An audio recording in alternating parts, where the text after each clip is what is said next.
See if this even works.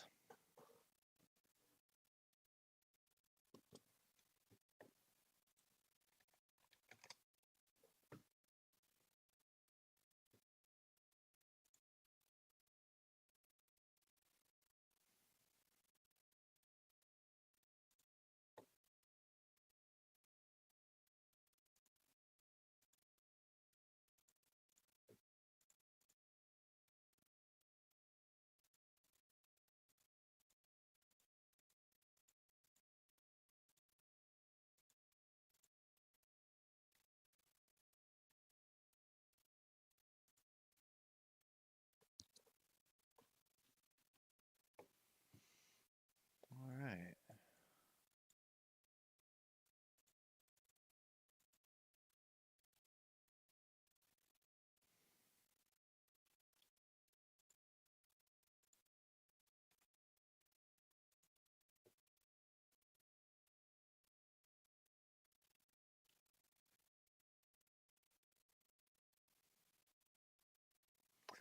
Welcome in, guys. We're getting ready here for the playoff game. Bengals at Ravens. Or at Ravens at Bengals, sorry.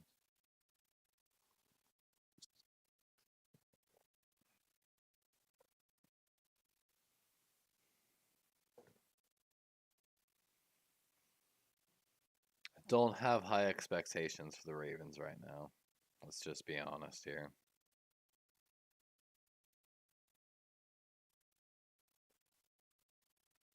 But like the description says, we're doing this for Calais and Jalen.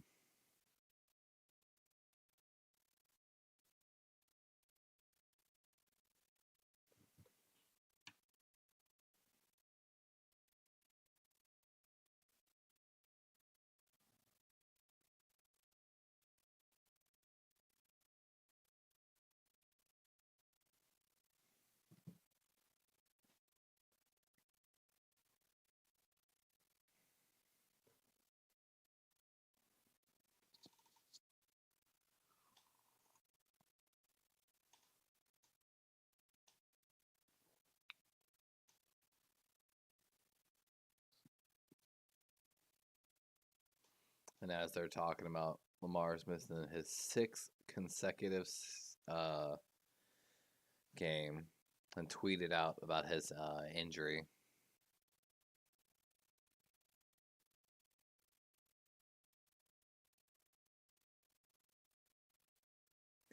Did not even travel with the team. I feel like that's a headline to keep an eye on.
Let's see if the refs keep it close here in the playoffs. Tucker, of course, with a touchback. Joe Burrow coming out for the first time.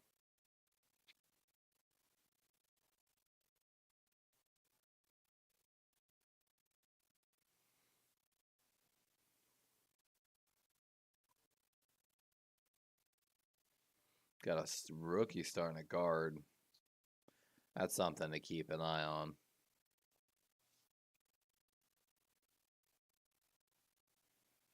Coming out with a run.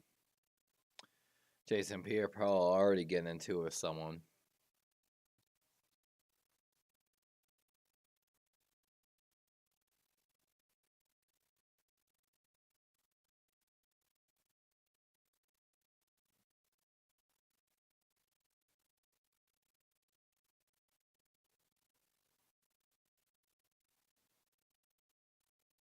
Trips right for the Bengals. Looks left, little halfback. Yep.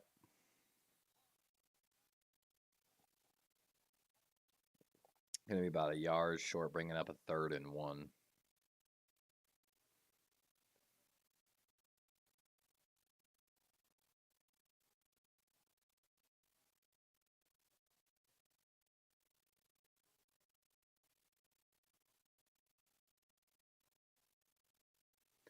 Third and inches.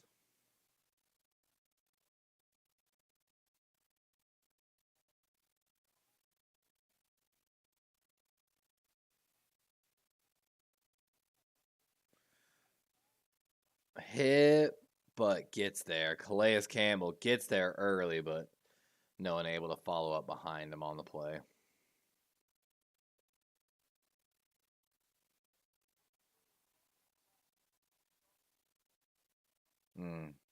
No one else able to get there, though.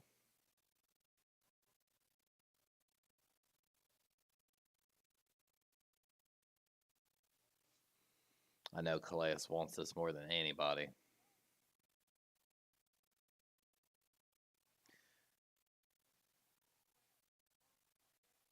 Play action, got some time, just going underneath the mixing again. I think Marcus Peters out there wearing some golden cleats. Look at that. Calais Campbell in his, like, God, what, 17th season as a D lineman, ranking 15th in the league? That's ridiculous, guys.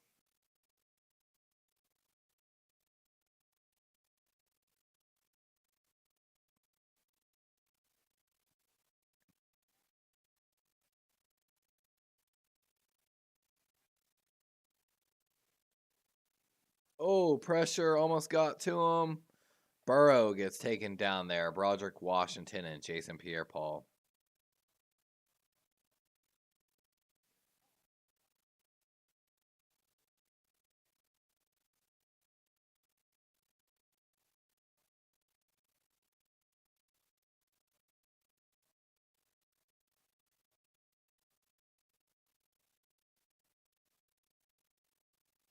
Oh, Joe Mixon got trucked by Patrick Queen.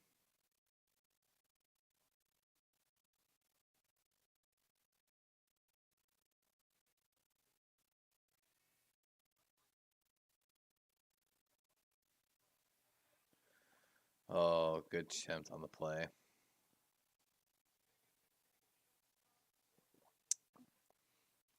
Tyler Boyd with a first down catch.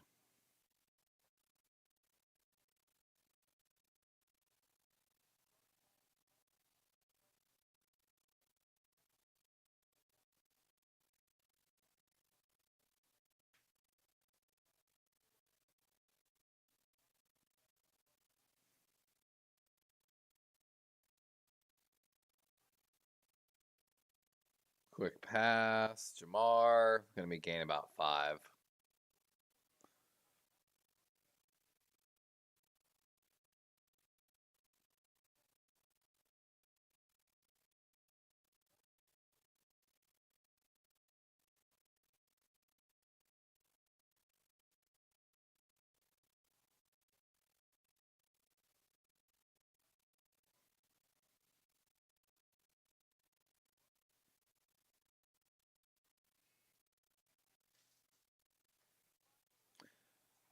Big hole for Mixon. Gonna be another first down for the Bengals.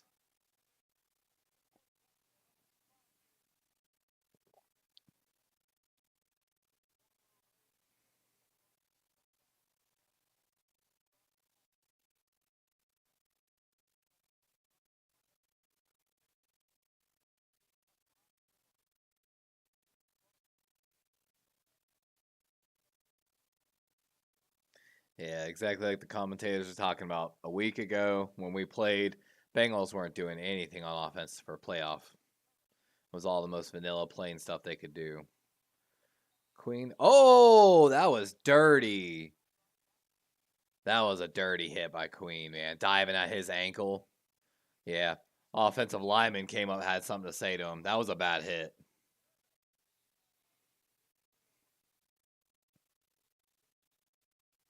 Yeah, he's clearly going out of bounds, and Patrick Queen tried to go after his legs,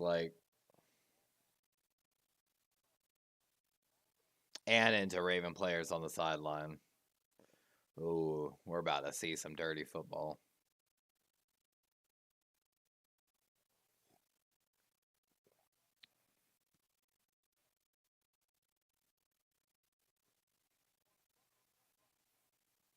That's going to be another first down. T. Higgins on the play.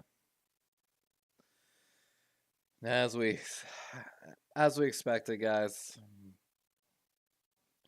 Bengals are moving down the field here. As expected. Bad hit, though, like I was saying on Queen. On Burrow on that.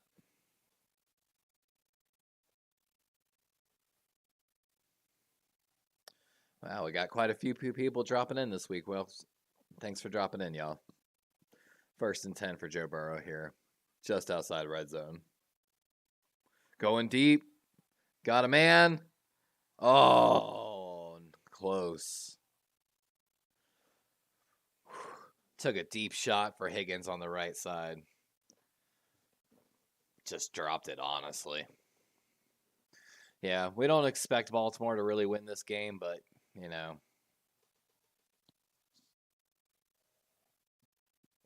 Little bit of, yeah. Marcus Peters kind of hit him on the face mask. Got away with one there, to be honest.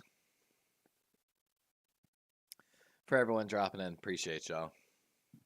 2nd and 10 coming up here for the Bengals.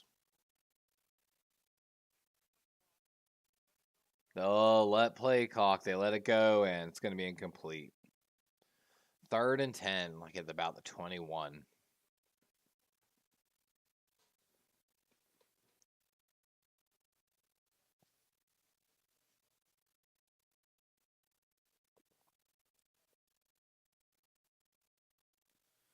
Bowser out there with the gold cleats. Who's got the gold cleats for the Ravens defense? Big 3rd down here.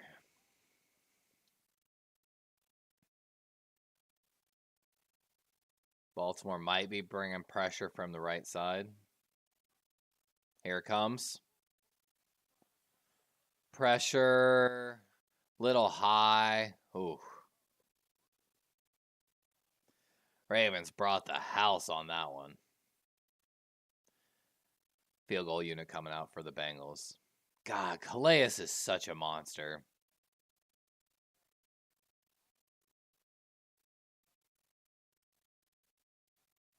Tyus Bowser with a good hit.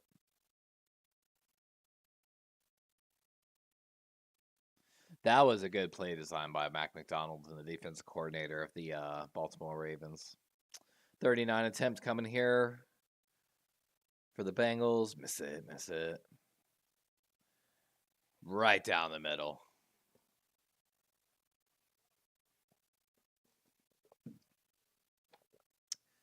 McPherson hasn't missed a kick in his playoff career. Baltimore coming out. We'll see if we see Tyler Huntley or Anthony Brown coming out for the Ravens.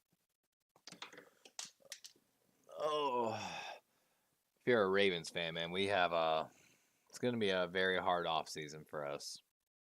Not only do we have to deal with the Lamar situation, but if we, of course, we are going to tag Lamar, once we tag Lamar, we have to deal with the salary cap implications from that. With that being said, does Marcus Peters stick around? Do we see a restructure? Calais Campbell is going to come off the books, probably retiring.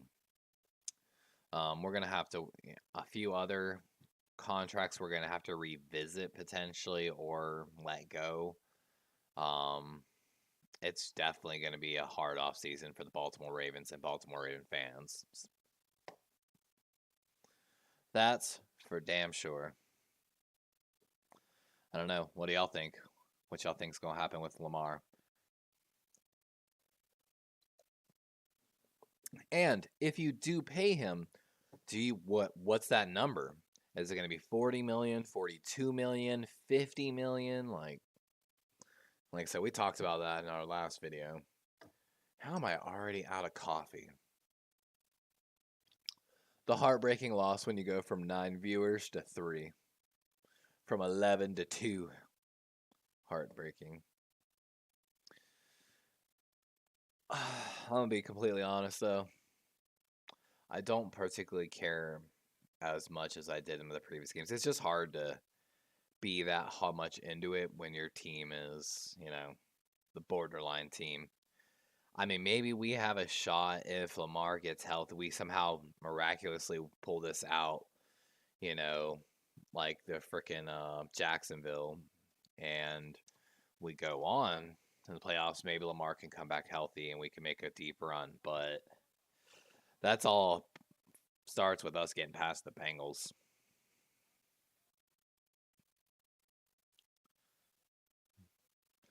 But all right, let's see who's coming out, Huntley or Anthony.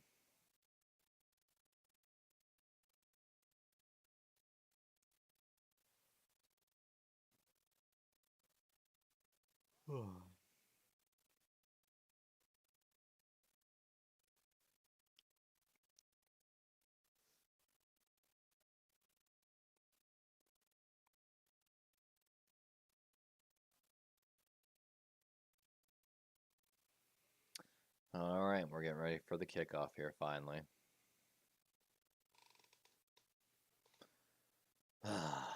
Definitely on this next commercial break, your boy's going to take a dab. So I'll be off camera for about 60 seconds. But for anyone that's dropping in, man, let me know who your team is. Here's the kickoff. Got a little bit going far to the right side. Going to see a return. Justice Hill bringing it out. Good move. Good second move, but going to be down about the 29-yard line. Love the energy there. Number 70 coming on the field. Huntley coming out. The Utah kid.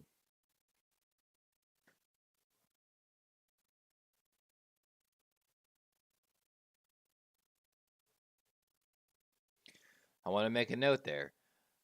Mark Andrews, number 3 tight end in the NFL. Isaiah Likely, very limited snaps. The number 22 tight end in the NFL. Please keep a watch on that. Hunt, handoff going to Dobbins.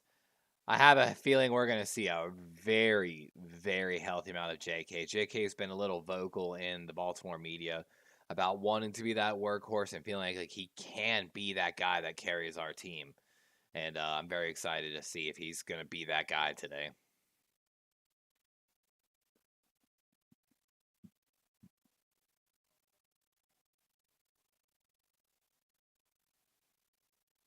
And like they're talking about Huntley dealing with not only a right shoulder injury, but right wrist injury. Both his throwing side. Here comes Dobbins. Again, same side. Going to be gained about 4, it looks like.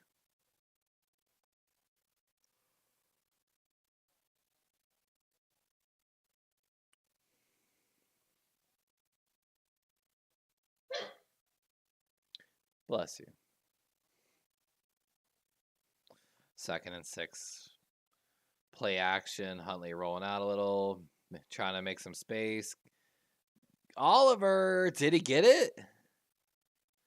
Good catch. That's going to be a first down.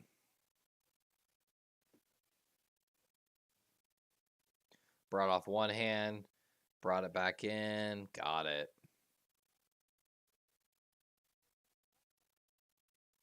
stuff.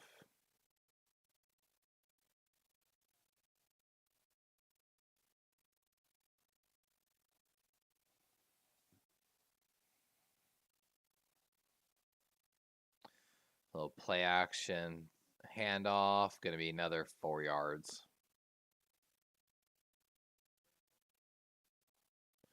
See, why can't we run like this when we do have Lamar?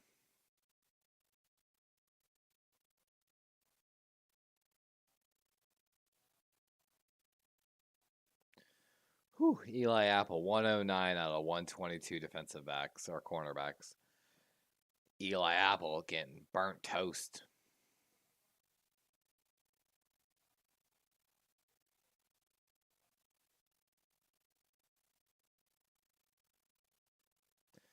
Justice Hill moving out of the backfield. Empty set. Short pass. And that's intercepted. A bad design. Bad throw. And that's going to be Bengals ball. Oh, and that's why it's hard to get pumped for this game.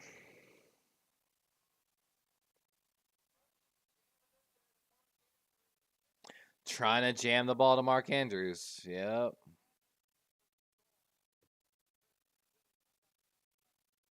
Oof. Yep. Bad decision by Tyler Huntley.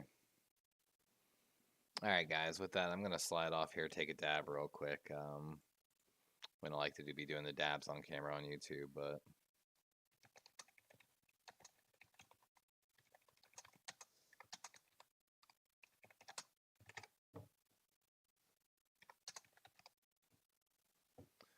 Oh, God.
We're out of coffee, too.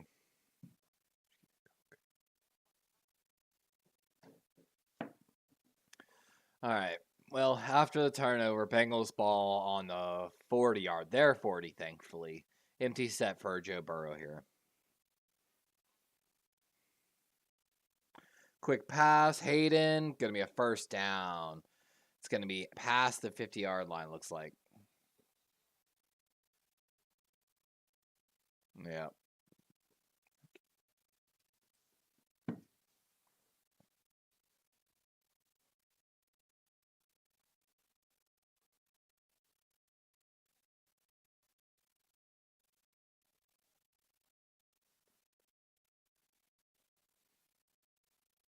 Staring it down.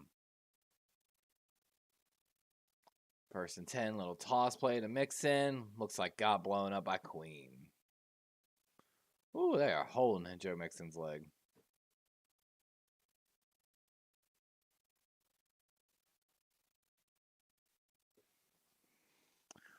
Do we see Patrick Queen traded in the offseason too? Not like by play. It's nothing about his play. It's just paying Roquan. You can only have one. Like,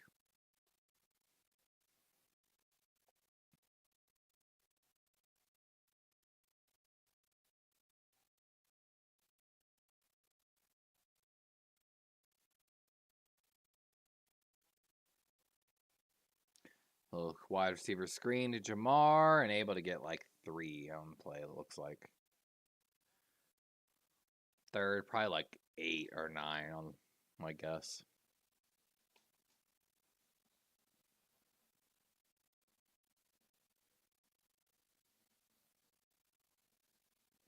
Whoo, look at Roquan fly out there.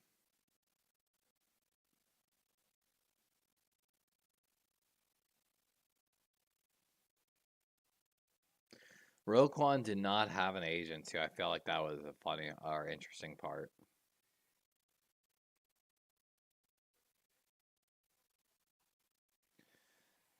Good throw. It's going to be first down, Jamar Chase.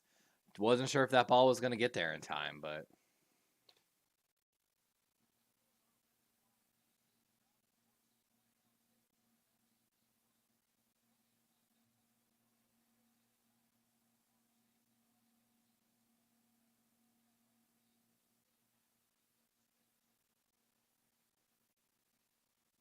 yeah. It's a good runoff, honestly. Ain't much you can do about that because he does have that top line speed.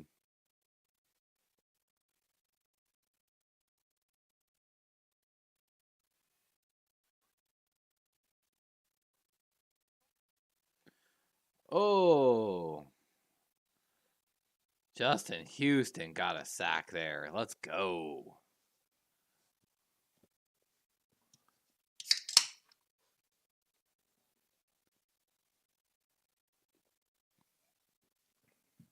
I like the announcers are saying they're taking advantage of that. The right guard's out, and they've got a rookie starting over there, and they are running to that side constantly.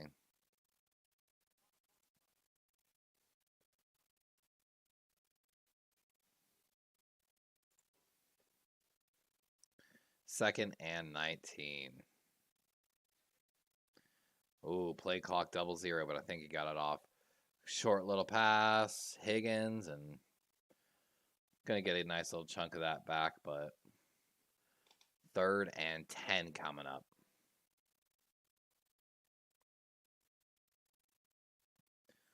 Whew, and like they're looking at his sack numbers last year.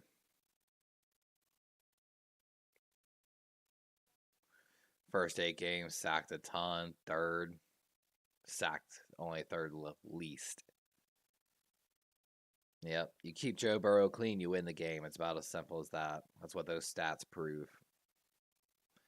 Pressure coming from the Ravens up the middle. Jamar. Got it. Wow, what effort.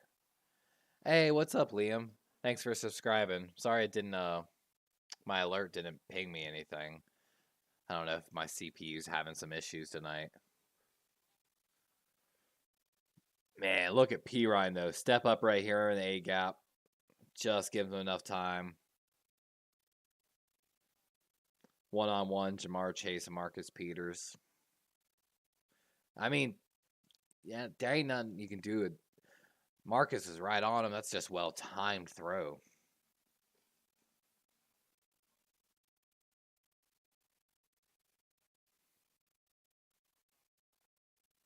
Handoff. Mixon. Going to be about a yard or 2. Ooh. We got a little push and shove and flags are coming out. Who's it on? I think it's going to be on the Bengals. Marcus Peters in the center of it.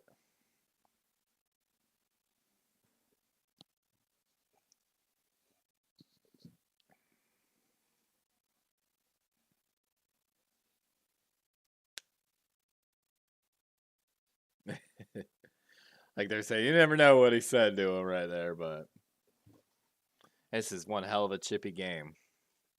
An AFC North game for sure, even without Lamar. Unsportsman. Oh! It's going to be on Baltimore for taunting. I mean,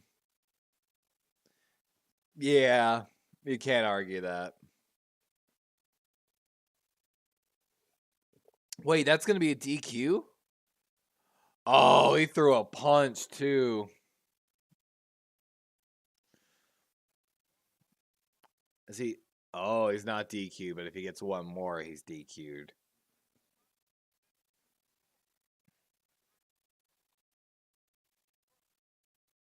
Burrow, short little pass. Gonna Pirine, gonna be out of bounds at 1. We got a flag though.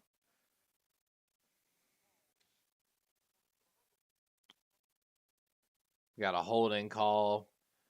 JPP almost got there. That's one of those ones. It's a good penalty though.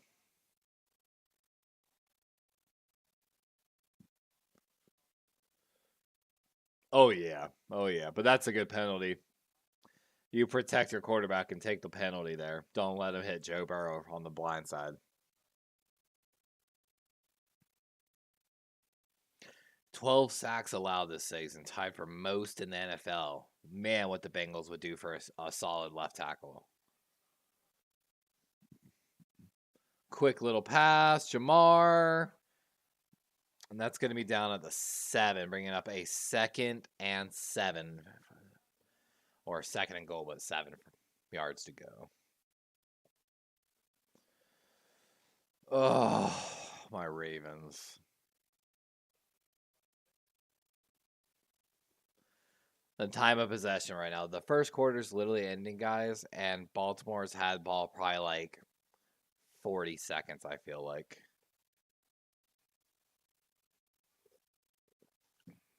All right, we got an AWS Next Gen stat update. Let's take a look here.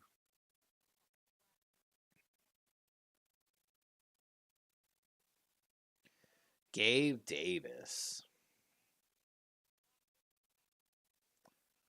Woo! That was clean by Gabe Davis. Yep, just a little like post in there.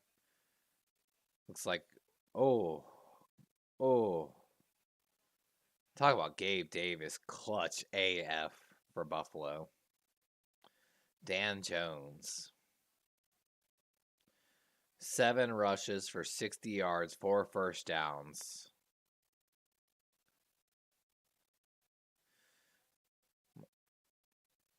Yep.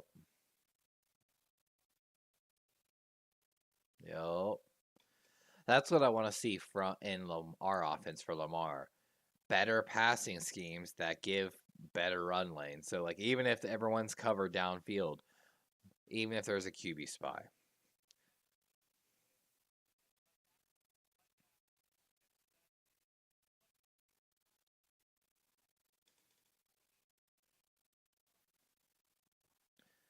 I know we got Bills, Jaguars next week. Probably Bengals, Chiefs. As much as I'm a Ravens fan, and I'm gonna accept the reality of probably what's about to happen here. But as a true fan, that's why I am here tonight, still doing this stream, because even in the loss, I'm gonna be here. Because that's what a true fan does.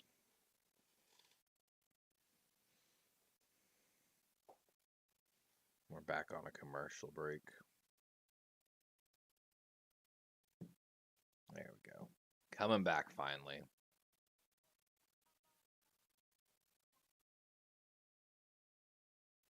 Oh, the stream's like cutting in and out, losing some audio. There it goes.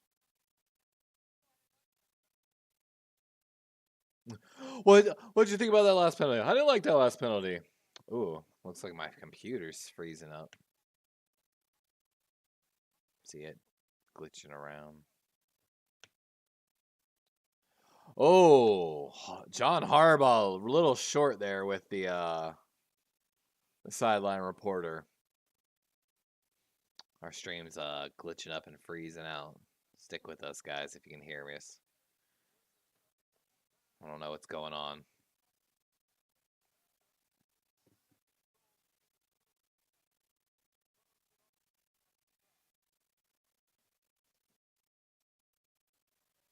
Burrow, short pass, and he's got him.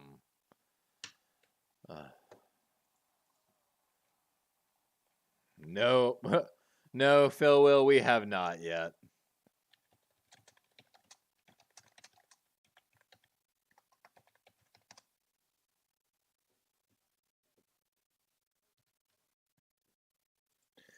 And that's going to be a touchdown for the Bengals. I'm going to try to refresh that page, see maybe if that'll help.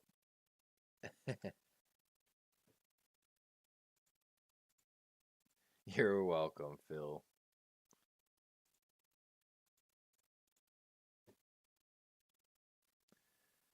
Yeah, I don't know what's going on with my OBS here, guys.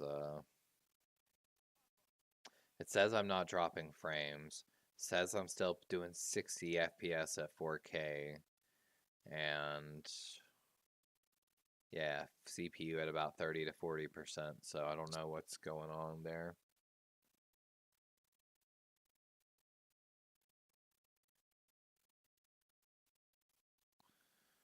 Trying to see if it looks that bad on YouTube.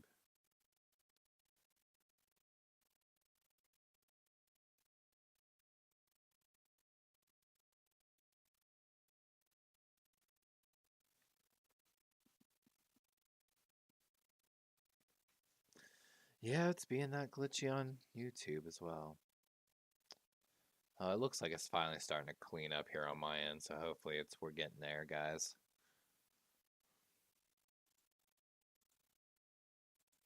Yeah, it looks like we're finally back to normal speed here. I don't know what happened.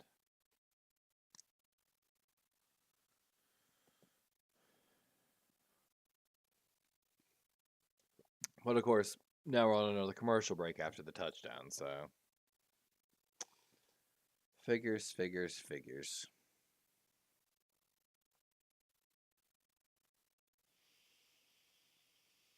It's just I'm trying to envision what's coming next for the Ravens in this offseason. Is what truly is what I'm thinking about.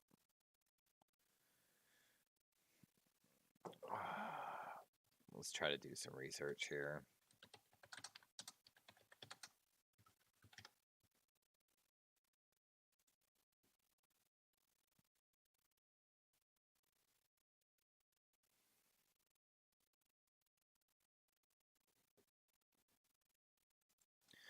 So currently projected, the Baltimore Ravens will have $34 million in cap space in 2023.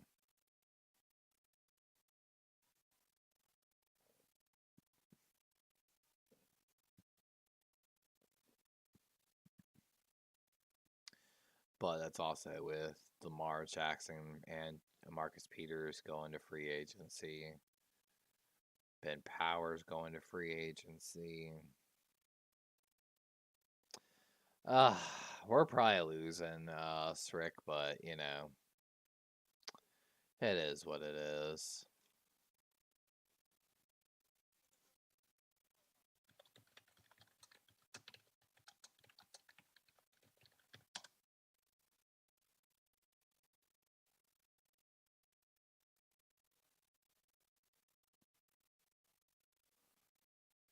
So the franchise tag is a franchise tag does count against the salary cap. QB franchise tag 2023. So with that being said,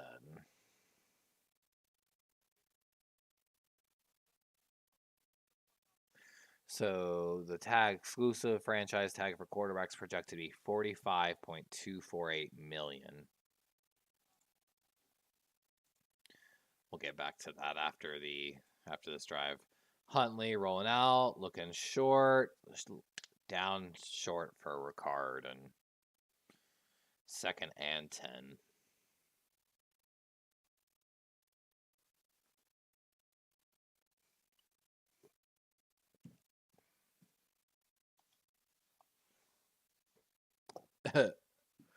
Commentator joking, he don't even pay attention until it's 17-0.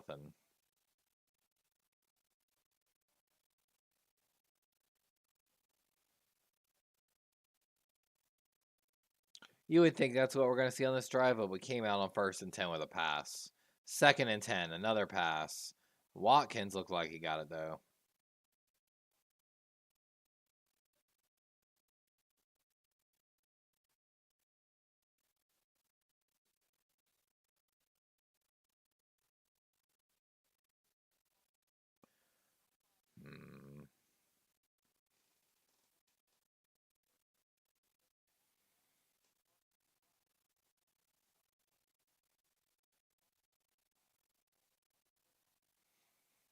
Let's see if we actually run the ball. They keep saying we want to run the ball, but watch. Okay, we finally got it. Gus Edwards, big boy.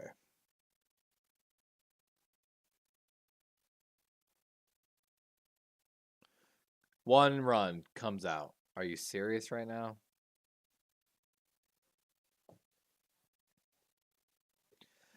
I mean, so they said that they were, but they haven't really gone to that yet. Huntley is dealing, though, with a right shoulder and right wrist injury. So throwing shoulder and throwing wrist. Dobbins going left and going to be about a yard or two short. Harbaugh, though, my stream was glitching up, guys. Harbaugh was very unhappy with that sideline reporter. 3rd and 1 coming up here for Baltimore. Really need a first down here.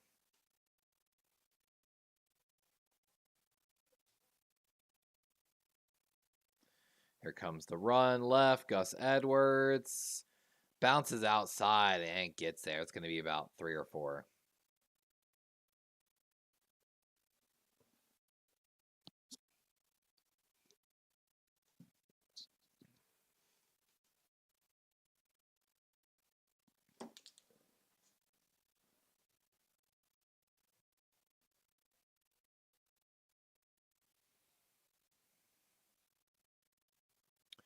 First and 10, 12:35 here left in the second quarter. Handoff to Dobbins going right. Good blocking. Good blocking.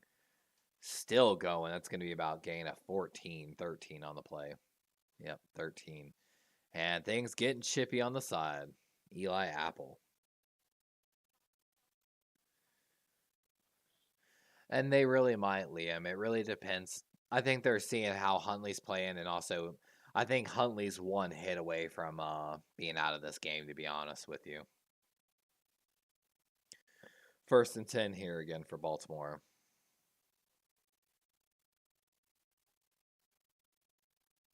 Handoff Dobbins. Only about a yard or two.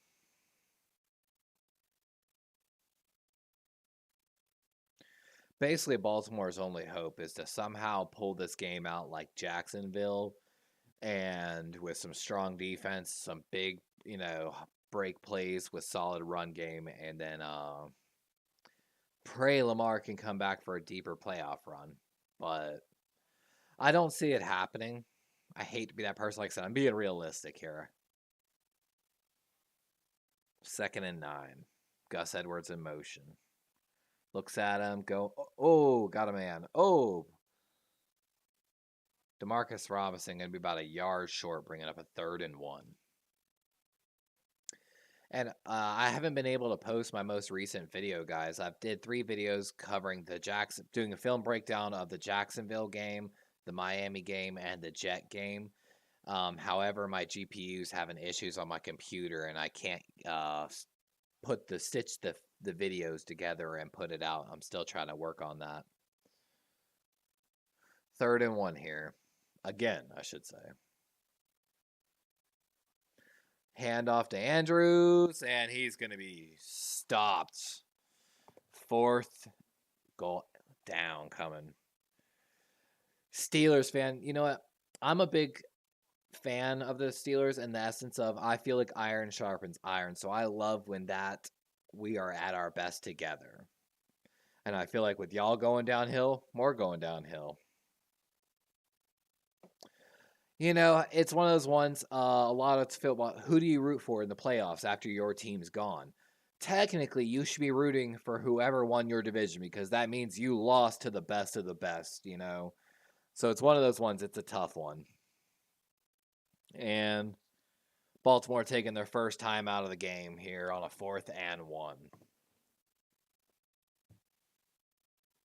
But in the film breakdown, we covered, of course, the Jets and Miami game. Like I said, I'm trying to find a way to get those videos put up because my GPU. Rashad Bateman is that guy if he can stay healthy. And this season, I felt like would have been drastically different if not only he could have stayed healthy, but Duvernay as well. But of course, Greg Roman's a horrible, horrible play caller. Sometimes he shows genius, and then sometimes it's garbage, bottom of the barrel play calling, like worse than a high school coach. All right, Baltimore going for it on 4th and 1. Man, I don't want Tom Brady to get another one, even though, like, why else did he come back, you know? But, all right, here we go, 4th and 1. Gus Edwards to the halfback in. Handoff, Huntley keeping it. Oh, I don't think he got there. They're giving it to him, though, it looks like. I would not be surprised if Cincy challenges this right here.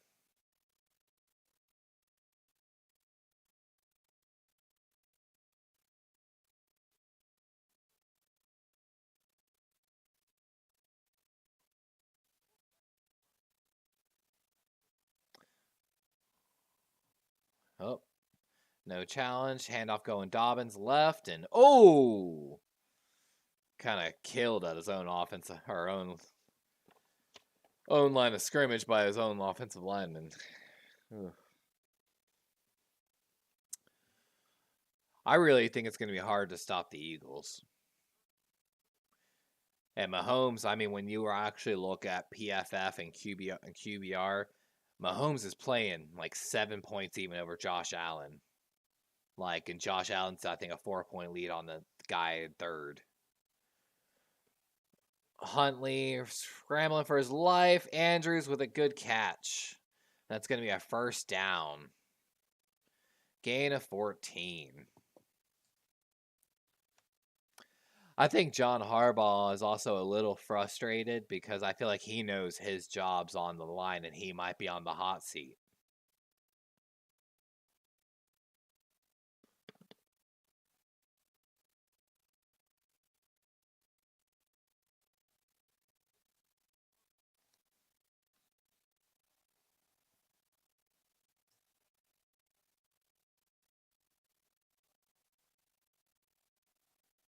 Huntley, man, again, rolling out. Gonna have to run and down, thrown out of the 2.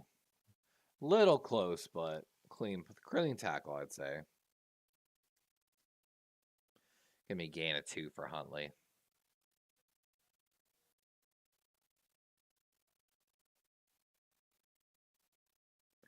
My God, was that play open on the left.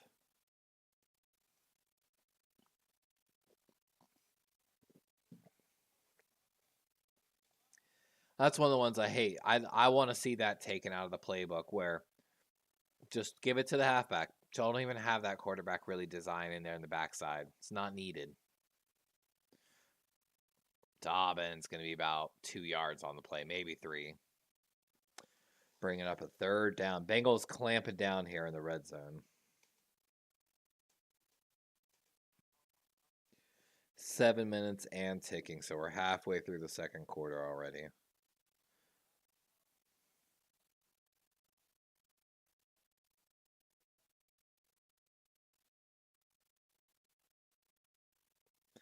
Wow, Andrews left that so fast.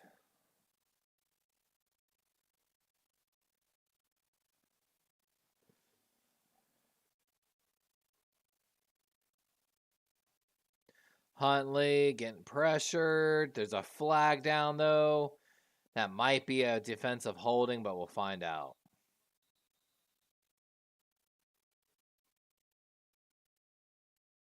Yeah, looks like it's going to be against the Bengals.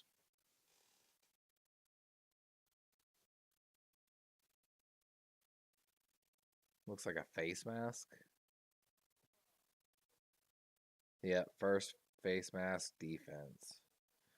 Number 23, is that Eli Apple? Nope. Dax Hill, the rookie for Michigan. Safety they took.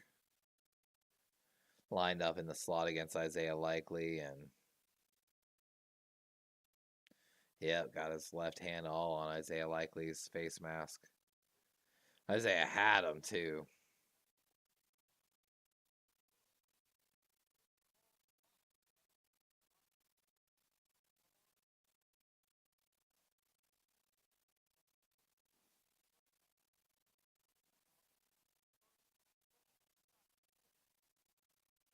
Gus Edwards with a handoff on a first and goal and nothing. Second and goal. Again, Bengals are clamping here. They had a lot of press coverage on that last play.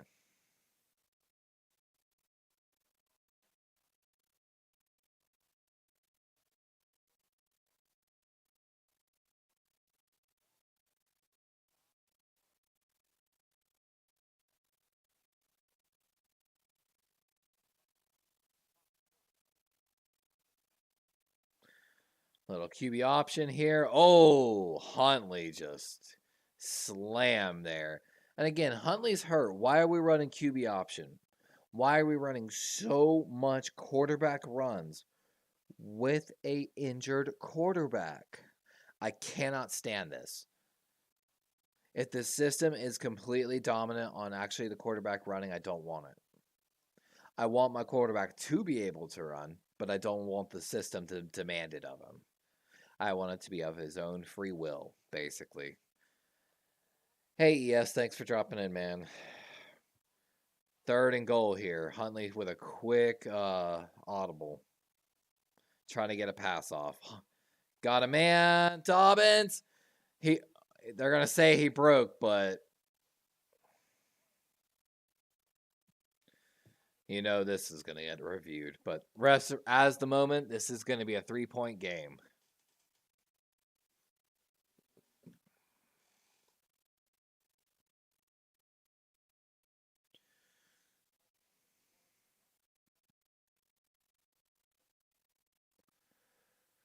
Oh, that's going to be close. But it does look like it's going to stay. NFL's taking a look at it right now in New York.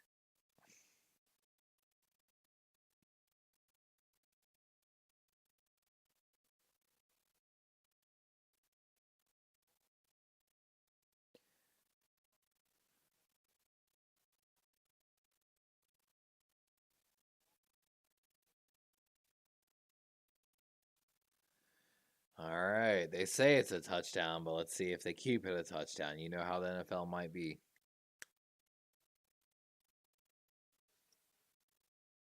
Touchdown is confirmed.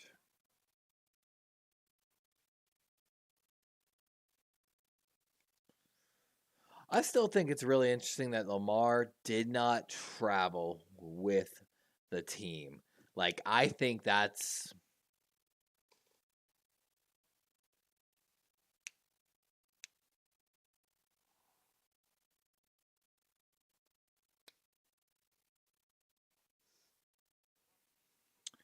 And Ravens aren't out of it. 9-7, guys. 2-point game.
Sliding out again for another break.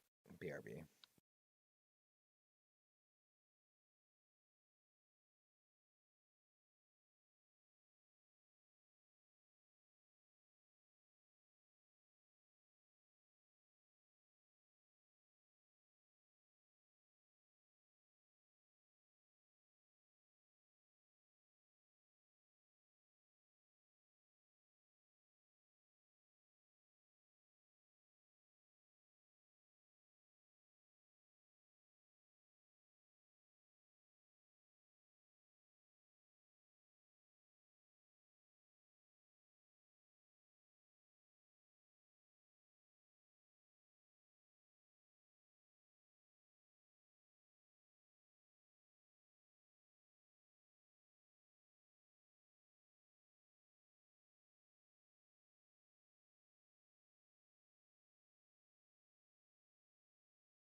All right, we're back. Sorry about that.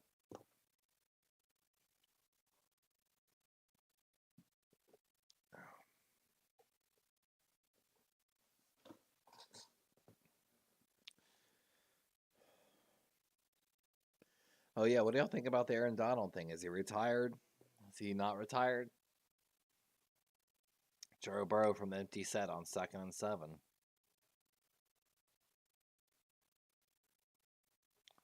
Ooh. Quick pass to Jamar Chase and Marcus Williams with a good play. And see, some people are mad about the Marcus Williams signing. I love the Marcus Williams signing.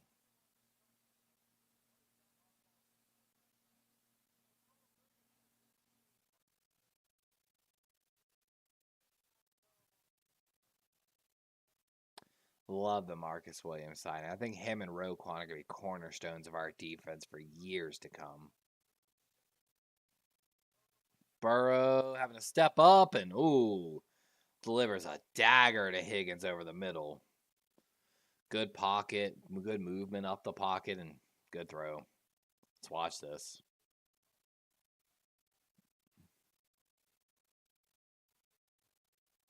Yeah, look at that pocket. Steps up and like some of the announcers we were talking about here a minute ago. Joe Burrow, first 8 games, their record iffy because he was most sacked, like second most sacked quarterback. Last 8 games, third fewest sacks, and they won every game. Jamar Chase drops one. Tell him Burrow. My bad.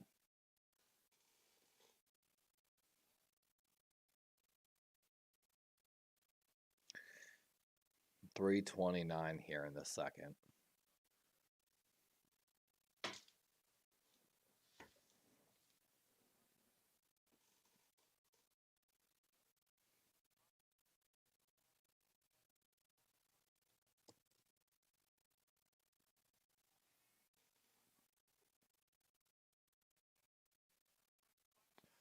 Oh, wait, getting a sack. Let's go.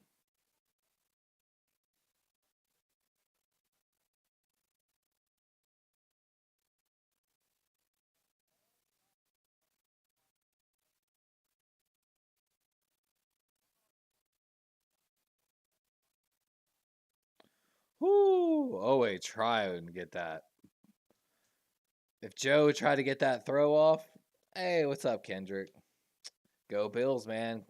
Glad to see y'all got that W day. Close one, but 3rd and 16. Joe having to roll right. Got a man short, Hayden Hurst. Oh. Ball comes out. Kyle Hamilton lays a hammer and tries to rip the ball out.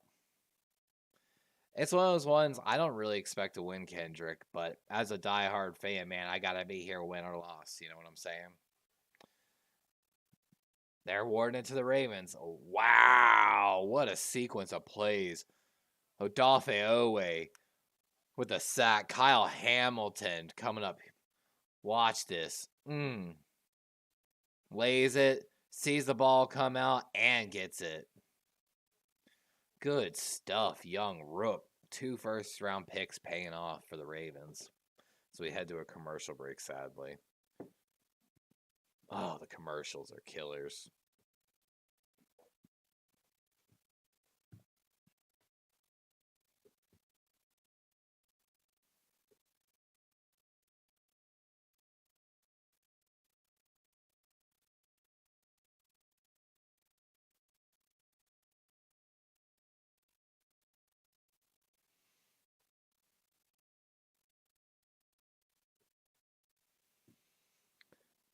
Like I said, don't expect to win, but at the same time, we still have to be here. So our real only chance is if we somehow manage to pull this game out. Lamar comes back for the next game, and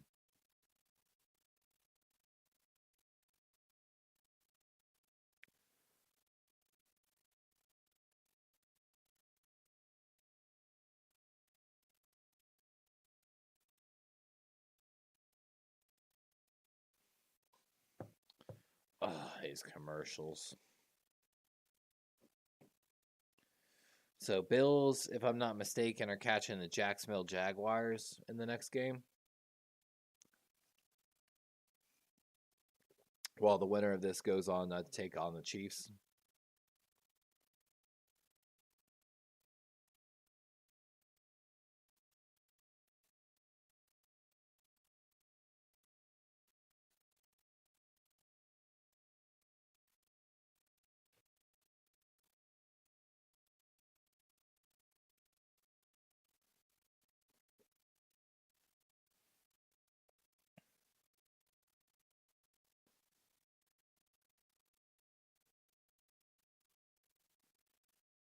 I was reading about how they arrested some guy at the London Heathrow airport because under suspicion of terror offense after traces of uranium were found at the Heathrow airport in December.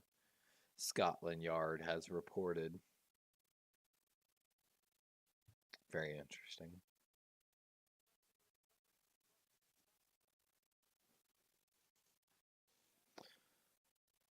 All right, back to Cincy. 2:38 left here in the second quarter of this game.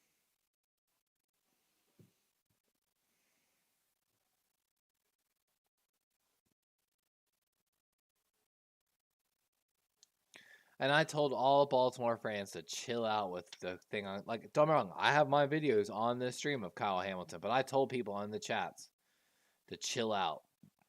Gus Edwards with a good 7-yard.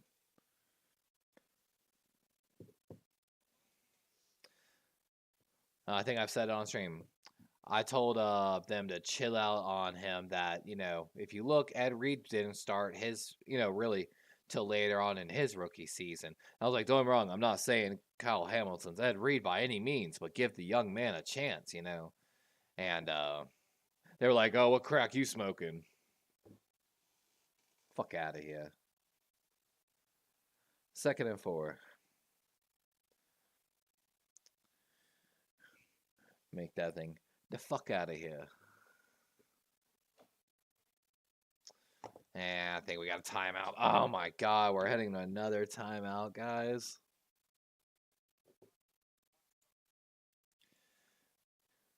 Telling you, man. We're gonna hardball. Are you kidding me with that one? Kidding me?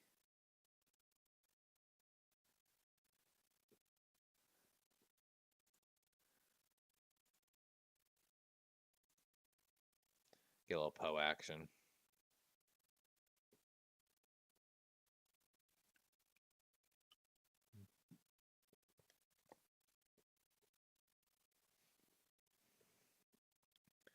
Around 25 million people in California are under a flood watch this weekend as the latest in parade of deadly storms drenches the state.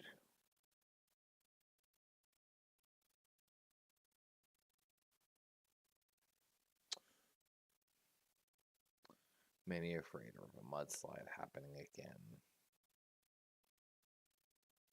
More classified material found at Biden's home.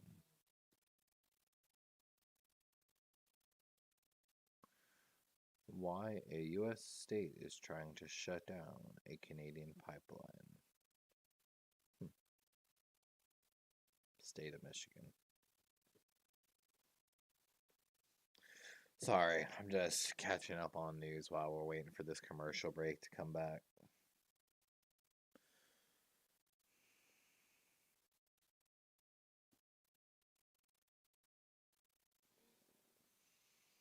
For anyone that's dropping in, appreciate it, guys.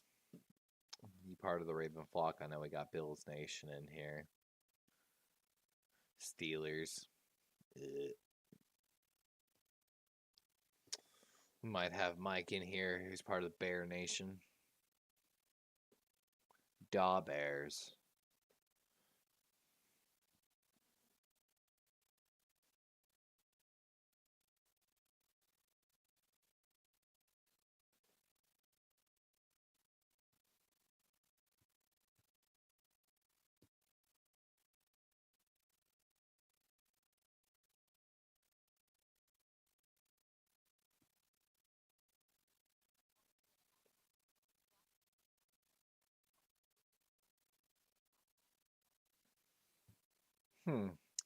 Very interesting.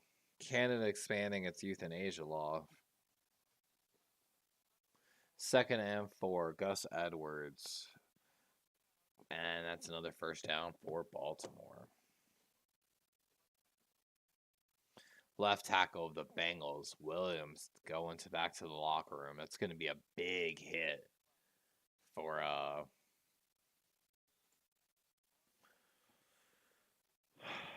the Cincinnati Bengals. Oh my god, dude, he is hurting, dude. Poor guy.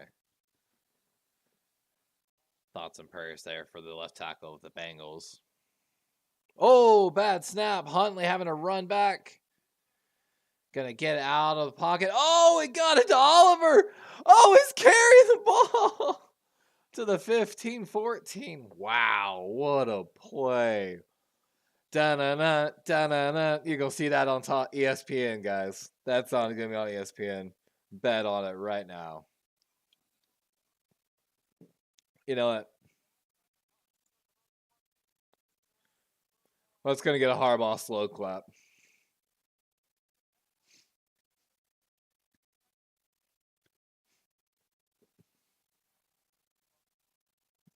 Our longest completion of the night. Longest play of the night. 1st and 10. Tyler Huntley looking for a little screen. Had to really float it out. Justice Hill with a move. God, look at that burst. And that's why I kept telling people all season. Oh, Eli Apple's down now. But Justice Hill's got such explosion, such speed. And Zach Taylor of the Bengals getting a little heated with the refs.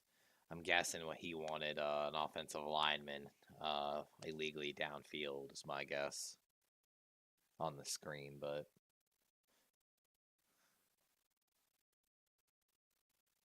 Oh, two Bengal players run into each other. Eli Apple gets taken out by his own guy. Rip. Talk about Sports Center plays. You got first Tyler Huntley, bad snap rollout, throw to Josh Oliver, followed by Eli Apple getting just taken out by his own guy on a screenplay. Yeah, that sounds like the type of football we've grown accustomed to here. And now we're on another timeout due to injury. Guys, I don't know how many timeouts I can take. I'm about to keel over right now.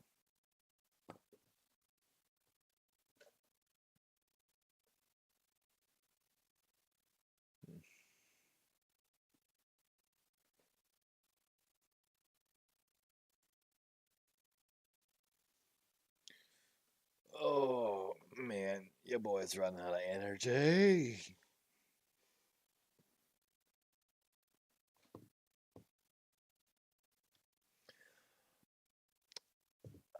I'm running out of energy. Boy, you ain't no friend to me. If you rolling with me, what's your legacy? It's just a test to me.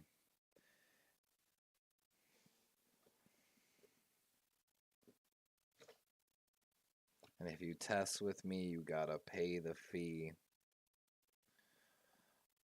Or else I'm gonna bring about that misery.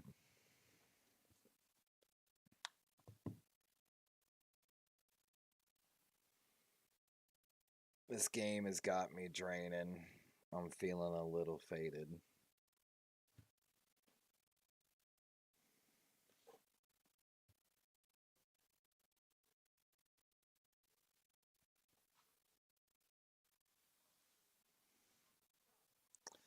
God, I'm dying with these commercial breaks, my people. And I'm running out of caffeine. Oh.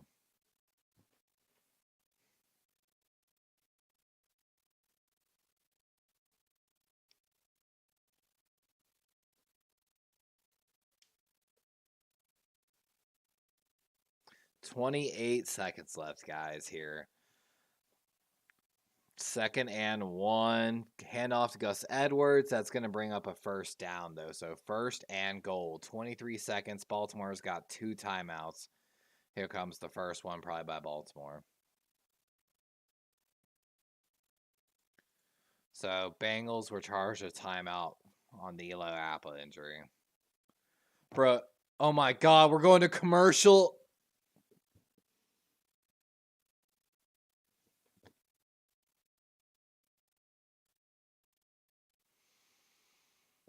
Oh my God, head smashing energy. Oh.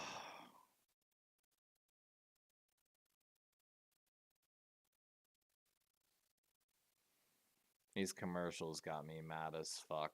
I'm running out of luck. Your boy just feels stuck. Like I'm in the muck.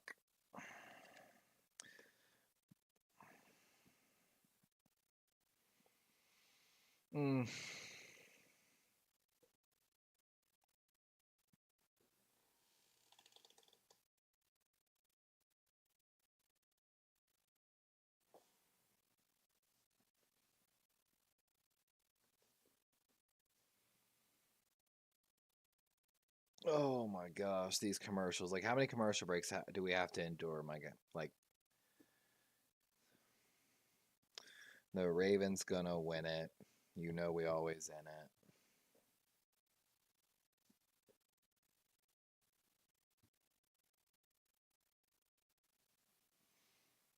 Oh, I don't even know.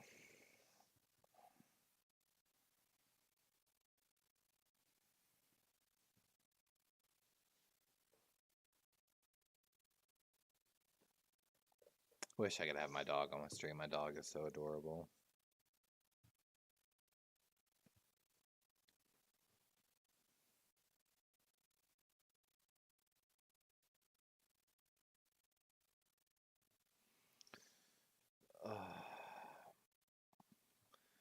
flexing on these Bengals. Boy, you as soft as a Pringle.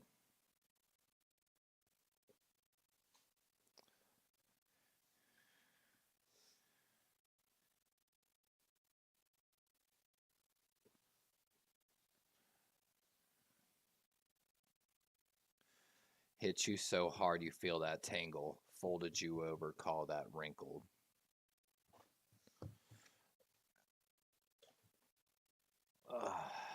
All right, first and goal here. Losing all my viewers with my bad rhymes. My dad-like rhymes.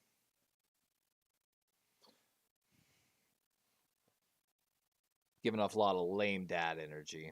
First and goal here. 23 seconds left. Huntley rolling out. Throwing back to Andrews like a little screen, and that's going to be a loss of 2 yards on the play. Timeout, Baltimore. Our last timeout with 15 seconds left. So time for either 2 really quick plays or a quick play and field goal unit, which is definitely the play. You take the point lead going into half.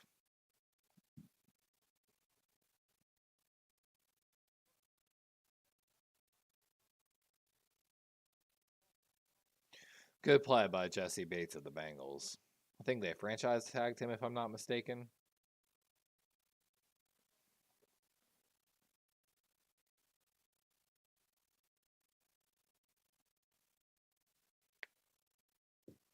Second and goal. Ravens out of timeouts, guys.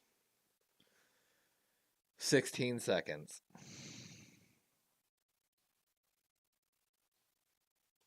I noticed the play clock wasn't rolling that whole time.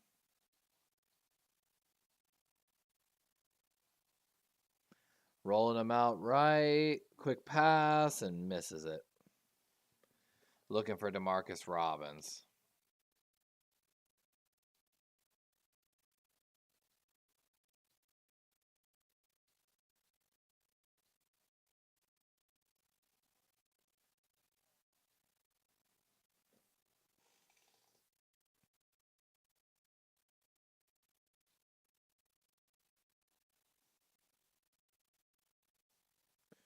Woo.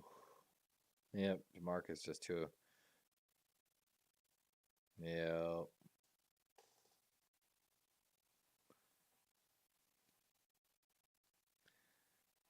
Oh, exact timeout, Cincinnati.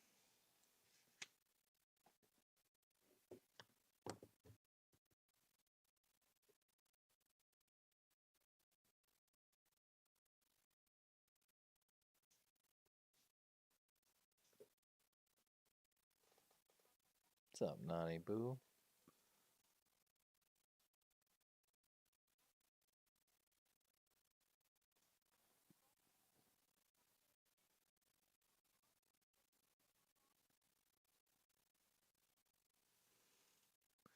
Eli Apple looks like he's going to be okay. Looks like kind of like a shoulder right there a little bit he's grabbing.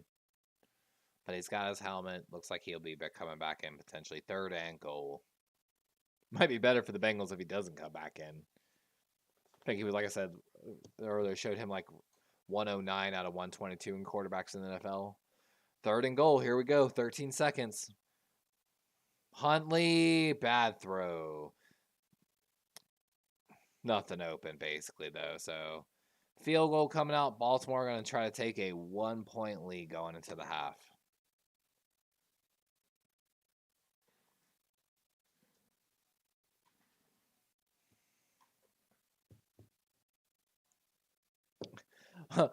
We might lose? Are you serious?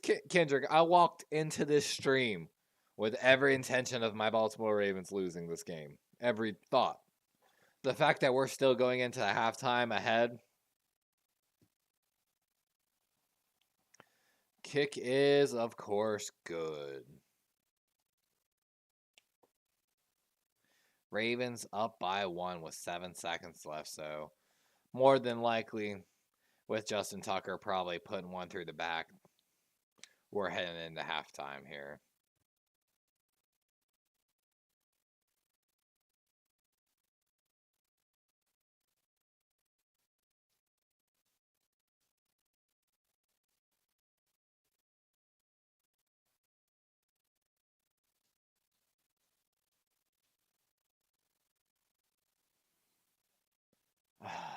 trying to remember, honestly. I want to say we do.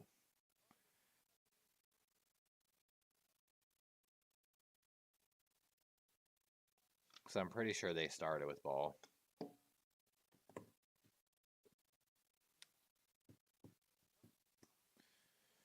I'm just over here doing bad dad raps. That's all.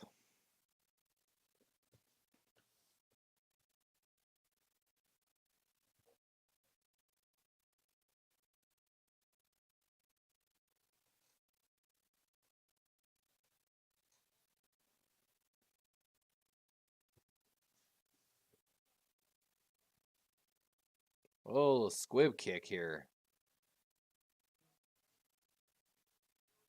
And not much of a return.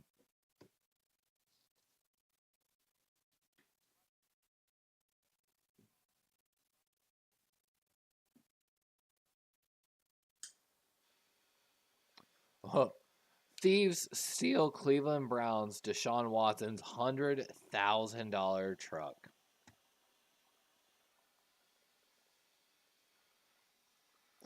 Oh, and as if you just didn't hear the announcer say, that is 3 starting offensive linemen for the Bengals out now.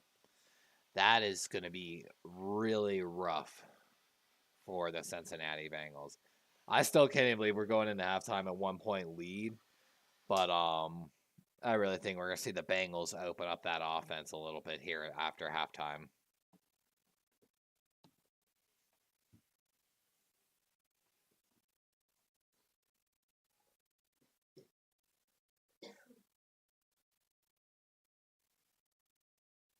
And we're back to commercials. But with that being said, we're going to go back to looking at Lamar Jackson, the salary cap implications of everything. So looking at the 2023 salary cap, Baltimore is expected to have approximately $34 million in cap space. However, that's with Lamar Jackson as a free agent and Marcus Peters heading into free agency as well, and Ben Powers, our starting left guard, heading into free agency. So a lot of change up there. Calais Campbell might retire as well. He's on the cap books for $9.4 million. I don't know how the retirement will affect that cap hit number, but I'm sure there might be a guarantee or something like that. Let's see. It says cap savings $7 million, so maybe he still gets paid $2 million or so like that. Which Calais has played such great football that I'm so sad if we don't reach a Super Bowl for Calais essentially, because I really feel like he deserves it. So like I said, here at halftime, we're going to be kind of looking at 2023 salary situation for the Ravens, the impact that Lamar Jackson's going to have on that cap once he gets franchise tagged, because there's no way he's not going to. And as we just talked about, the quarterback exclusive franchise tag projected for that next season is going to be $45.24 million, I believe. Yeah, 48 million. So I mean, right there, if that's a flat hit on 1 year, and you only have 34 million in cap space, you've got a clear right there. So let's assume that 34 million is going to jump up by approximately 7 million savings if Calais Campbell decides to retire.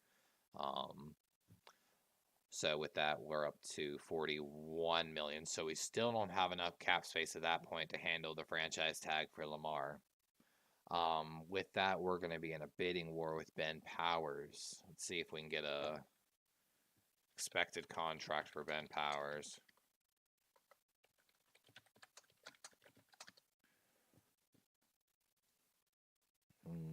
So last time Ben Powers signed a 4-year, $3 million deal.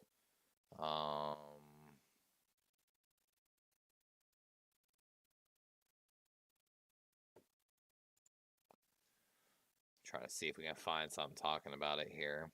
We're finally on the halftime report here, so we might get some looks at some of the other games from earlier.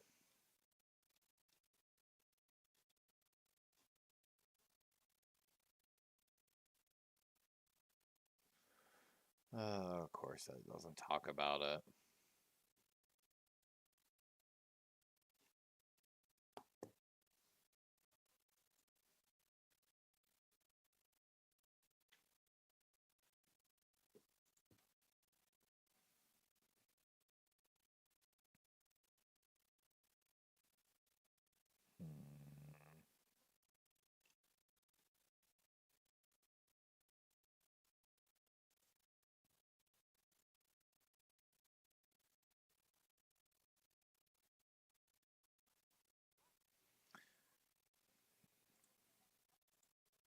Yeah.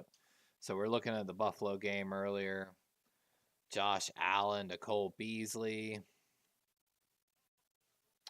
I'm sure my Bills fans here were sweating in that game. Giants Vikings. I saw that the Giants upsetted them. Like I mean, Giants have always been on the border for this entire season, so sorry for all the Viking fans out there.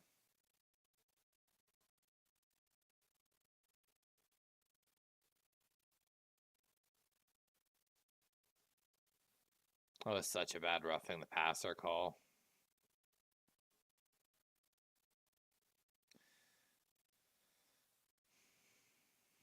Yeah, G-Men. So excited. And you got to love what the G-Men did. They said, we haven't give Dan Jones the chance because we haven't really surrounded him with the talent and the offensive lineman that he needed. And they went out and tried to, do that. And let's see. Ben Powers. Current API 804. Guaranteed. I'm trying to see if I can get a number on basically Ben Powers' contract because that or Baltimore is just going to probably let him walk in free agency, which is going to be really sad. But like we were just saying, so with that, if Calais Campbell retires and we get $7 million out of that $9 million, that puts us at $41 million. Franchise tag for Lamar is going to be $45 million, so we still don't have enough cap space. Marcus Peters heading to unrestricted free agency. I don't know if Baltimore is going to bring him back. I love Marcus Peters, and I think he's a really good football player, but he's only coming back if he gets a deal. Chuck Clark, of course, wanted to be traded, so Chuck Clark's probably going to be on the move here. Cap number sitting at $6.2 million, so let's assume that comes off. That would give us what, 47. So that barely gives us enough to get Lamar in there at 44, 45. I'm sorry.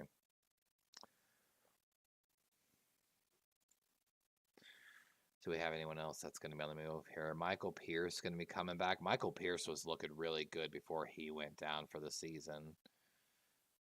I don't think Patrick Queen's going to be moved, but he's going to have his 5th-year option coming up.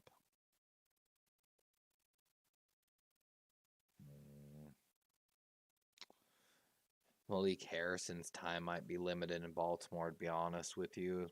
That's only about $1 million there. I wonder if the Ravens are going to approach Ronnie Stanley about a restructure. So Ronnie's 2023 cap number is going to be sitting at $23.66 million. Number one on the team, basically. And, I mean, he's played outstanding football when he's healthy. So, but at the same time, like, that's really big hit. Like,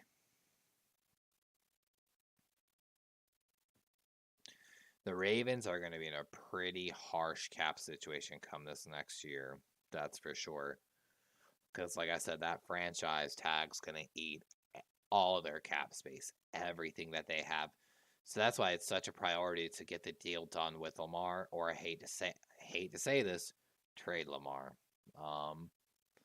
Looking at the top 5 to 10 of the Ravens cap hits, you've got Ronnie Stanley sitting number 1 at $23 million. Good money, but a little bit of health issues. Marlon Humphrey, $19.9 million. I mean, playing good football. Mark Andrews at 13 million. At 13 million, great price. Kevin Zeitlers and Calais Campbell and Roquan Smith all like 9 million. So even with Roquan's new deal, he's only costing us like 9 million this year. And then Marcus Williams, Tyus Bowser, Chuck Clark, and a little bit more down that list there.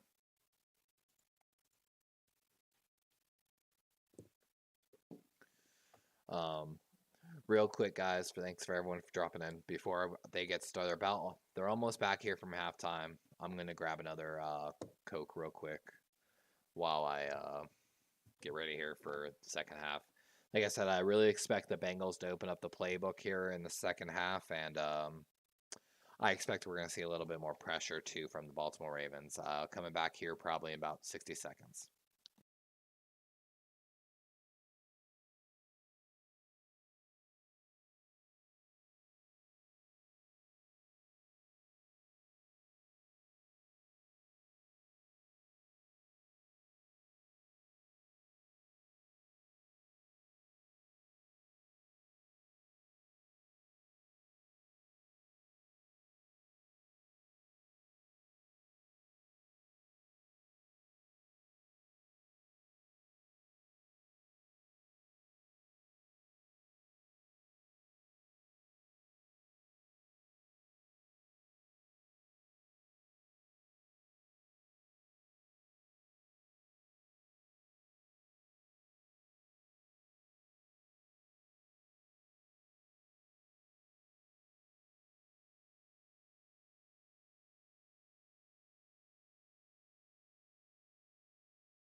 All right, we're back. Ugh. As everyone leaves.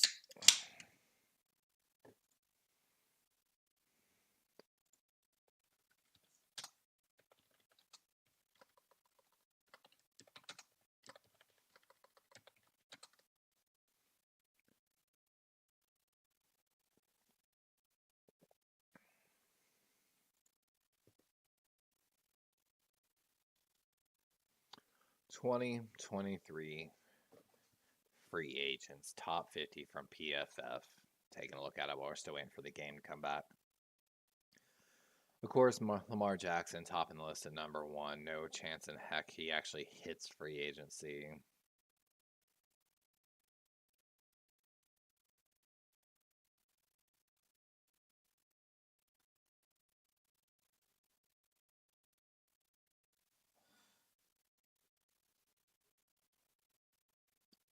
Geno Smith, Tom Brady.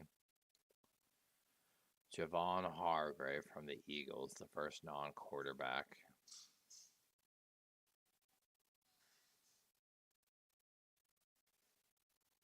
Buccaneers going to have a lot of free agents after this year. Levante David's a free agent. Cornerback Jamal Dean's a free agent who's played better than Carlton Davis. Of course, Tom Brady might be a free agent. That's rough.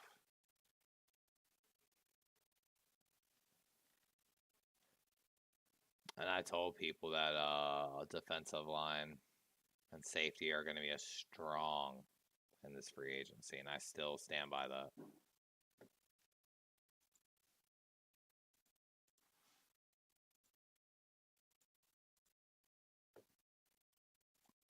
I have to reload my stream one moment, guys. Thought they were coming back.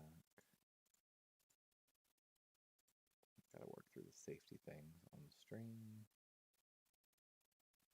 And we're back for kickoff. But yeah, so Baltimore is going to be in a hell of a situation if they don't get Lamar signed and if they just go with the franchise tag. Oh, returnable kick for Hill. Got a little space, and oh, good tackle by the Bengals.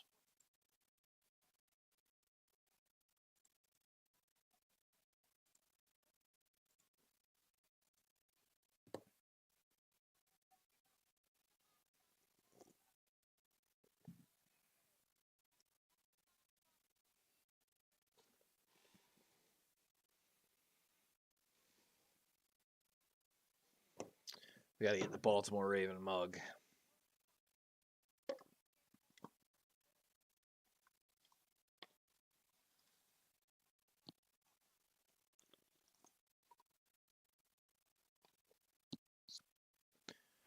Dobbins with a handoff. Got some space. Carrying a man. Carrying Bengals still. What a huge run. Dobbins is that guy.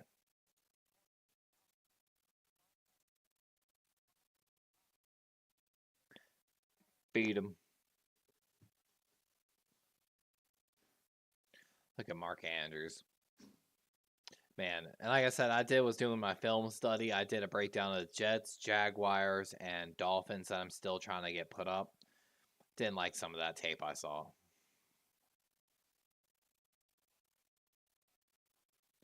Quick throw to Dobbins, and it's going to be probably about 3.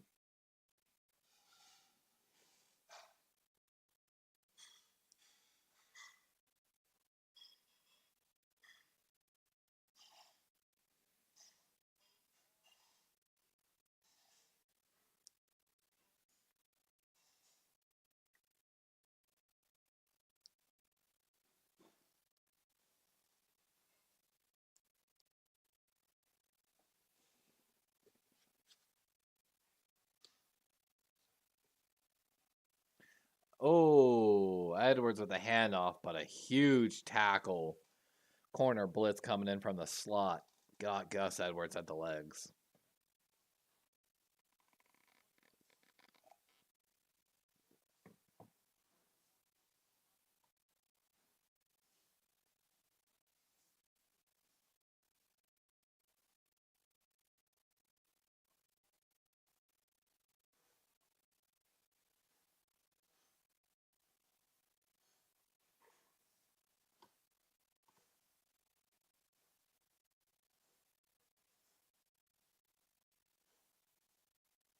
Third and 8. Huntley.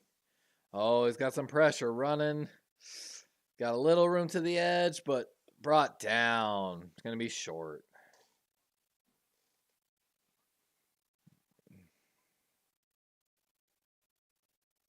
Punt team coming out.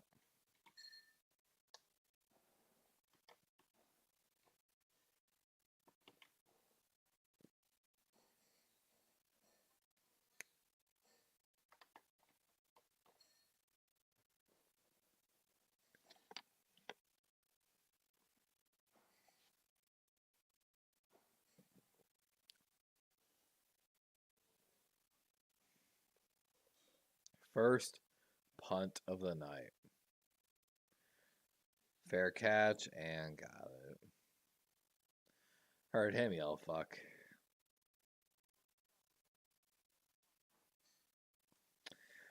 All right, Bengals offense is coming out, but they are banged up right now. Like I said, I believe they're missing 3 starting offensive linemen at this point, especially after the left tackle injury. I know Alex Kappa was already out for the Bengals.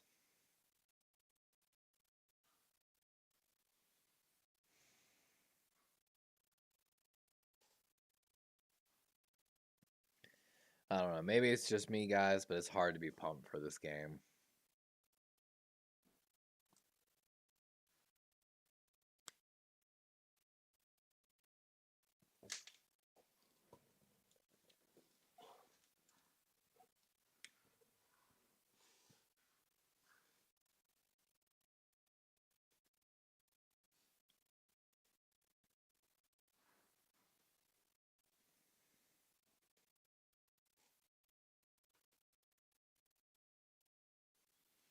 I'm very excited to be doing draft coverage too.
Oh, God, the games today though.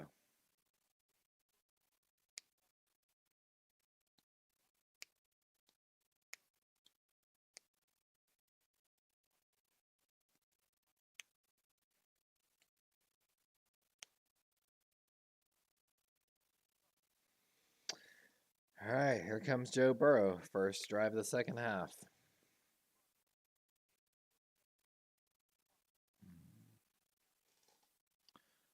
Mixing with a big carry on first.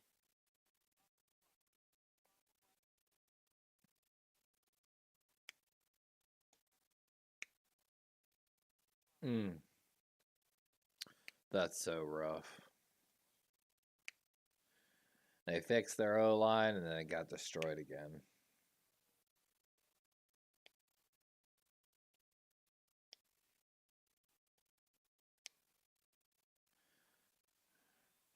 Short throw, Jamar. They're going to say he's inches short, looks like.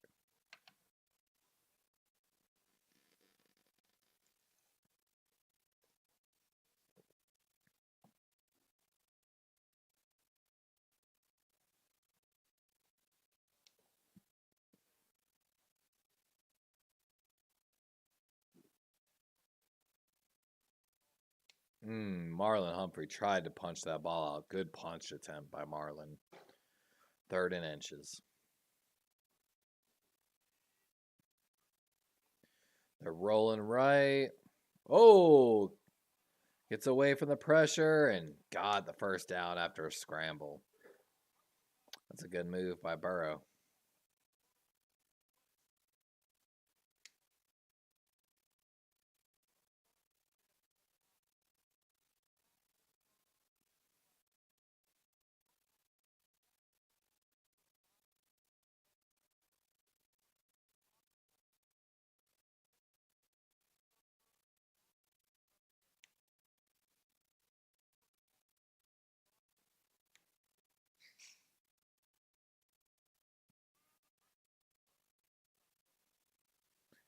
Hand off to Mixon. Going to be about 8 on the play.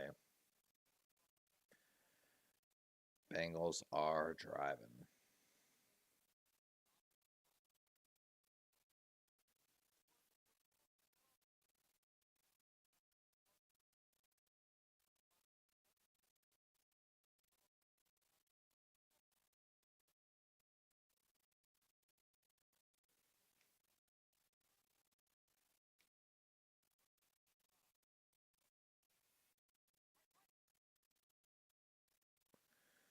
Hand off to Mixon. Going to be another first down.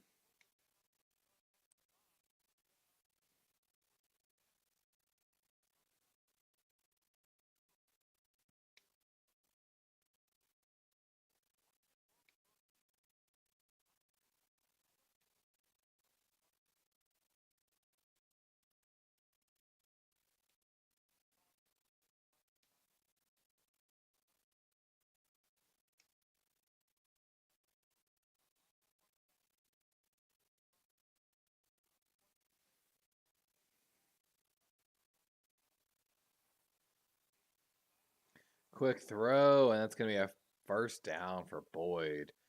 Fans wanted a offsides, but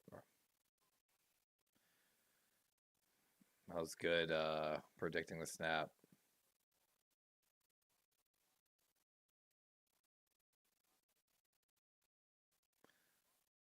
What a punch on Elway.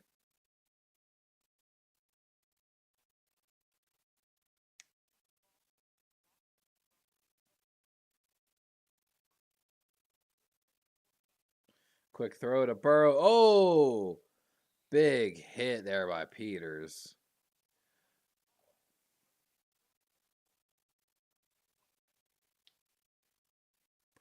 Yeah, last thing we need is Marcus Peters getting booted from the game for another personal.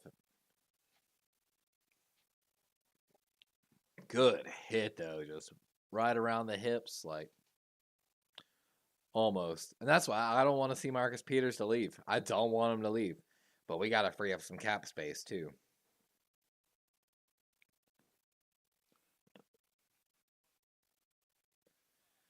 Oh, good tackle. I look like Broderick. It is Broderick Washington. Mm-hmm. Really good young guy. 5th round pick, I believe. 6th.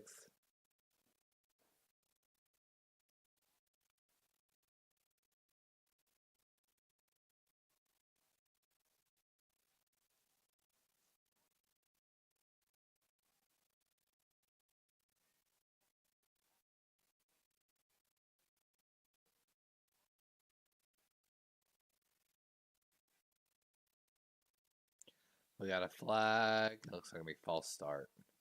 Yep.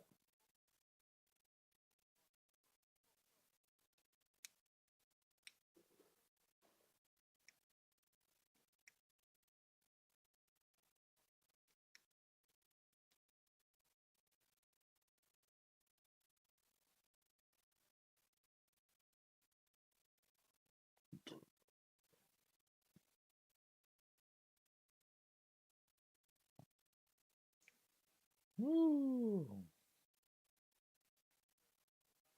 Ooh, Roquan Smith getting looked at on the sideline for Baltimore. That's big.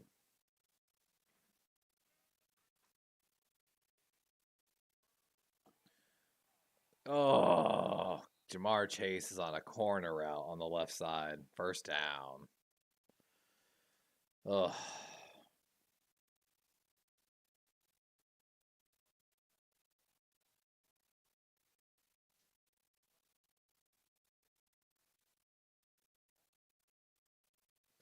Lamar or Marlin trying to come in there and punch that ball out again. Almost got it.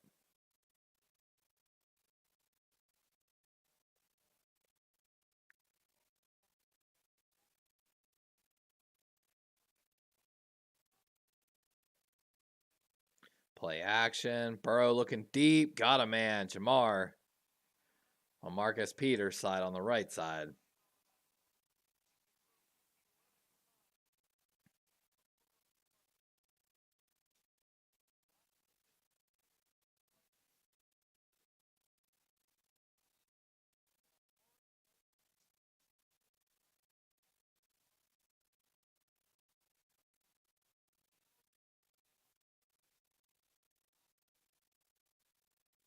Little out route there.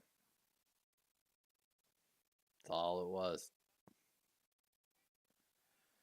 Long drive here for the Bengals. Throw over the middle. Hurston looks like he's going to be in. Touchdown, Bengals. Think that was a 7 minute drive. Yep. 7 minute, 2-second drive. 11 plays, 83 yards. God.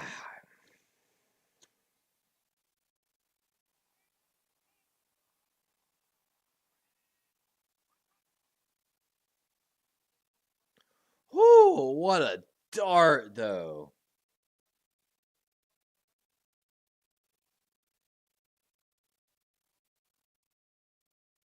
Wonder who was supposed to be over the middle there.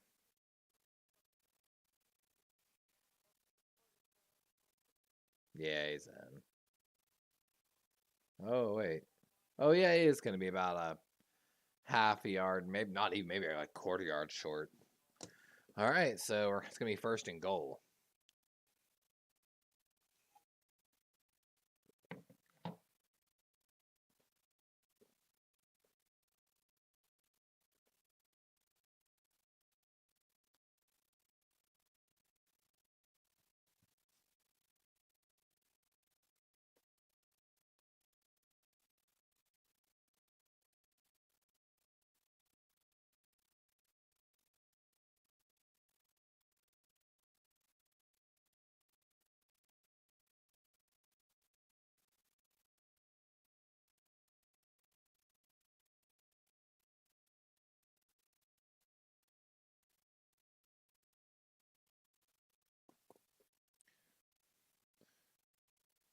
I wonder if that's in the place where you showed me. I wonder the house in North Carolina you showed me. I wonder if that was part of that community. Kind of looks like it. Man, so I'm not looking forward to this because, like, I mean, let me see. Do I still have those cap numbers up?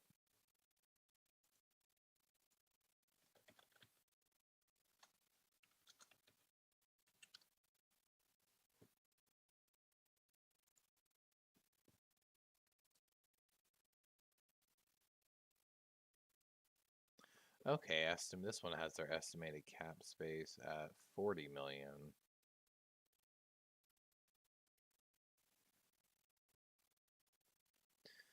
Let's see right now. Where is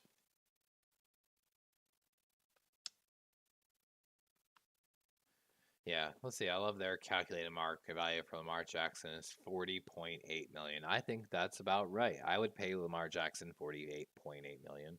I absolutely would per year. Absolutely. I think that's a great signing.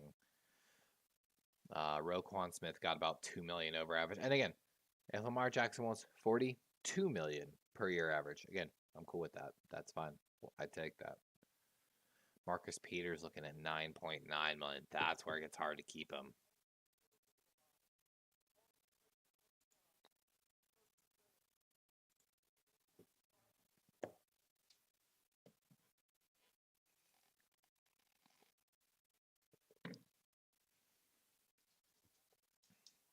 If I was Lamar Jackson, I think 42 to 43 million is a good number. I think 4 to 5 years is a good time. I think about 50% of it and guaranteed money, but I also want to change in Burrow, QB sneak. We got a flag, but we'll gotta wait to see what the flag is. But also with the promise of the change of offense, a less run-centric offense that still gives him the freedom to run, but with better play design and more open concepts. Defense penalty declined, first or touchdown. And since he's taken the lead, going for 2.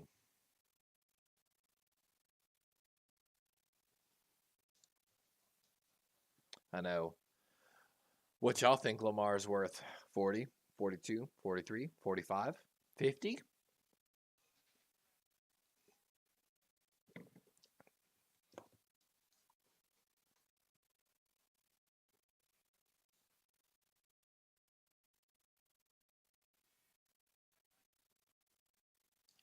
Got a fade ball.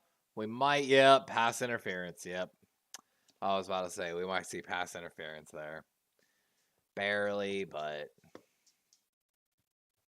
Harbaugh, so upset. I mean, he's looking at it, but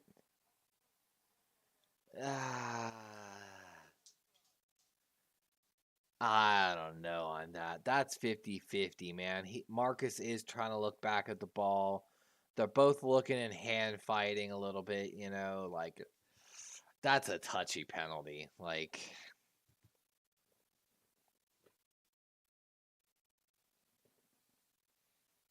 I mean, like the right guy said, just play physical. Fuck it. It's 2-point conversion. They gained half a yard. Joe Burrow rolling right. Throwing it. Got a man. Higgins in the back of the end zone. And that's going to bring this to a 7-point game.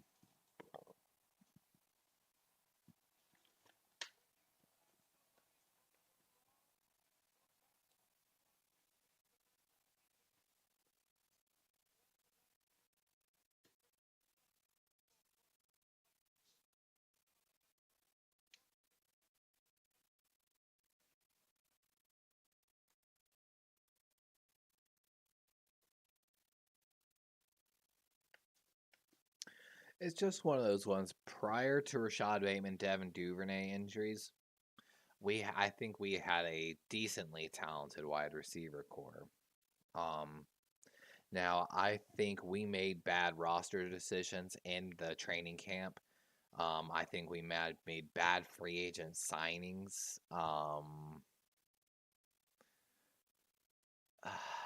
It's just one of those ones. Like case in point, the Mike Davis signing. I understand it because J.K. Dobbins, Gus Edwards enters. However, the moment we signed Kenyon Drake, I'm sorry, Mike Davis, you're gone. And I would have added someone to the wide receiver core. We knew inside linebacker was a little weak. We shored that up with the trade with Roquan, but prior to that, that roster spot easily could have gone to a inside outside linebacker, or like I said, to a wide receiver that showed a little more promise in camp. It's just one of those ones: bad roster decision management and bad roster management. And I think on the level of the franchise, that's not on the general manager as much as it is on the head coach. Now, of course, general manager has to bring them in, sign the contracts, all of that. And, they do a certain degree of free agent scouting. But, I don't know. EDC's shown pretty good trade acquisitions, minus Yannick Ngikwe, but we got him for nothing. Marcus Peters and Roquan have worked out pretty well.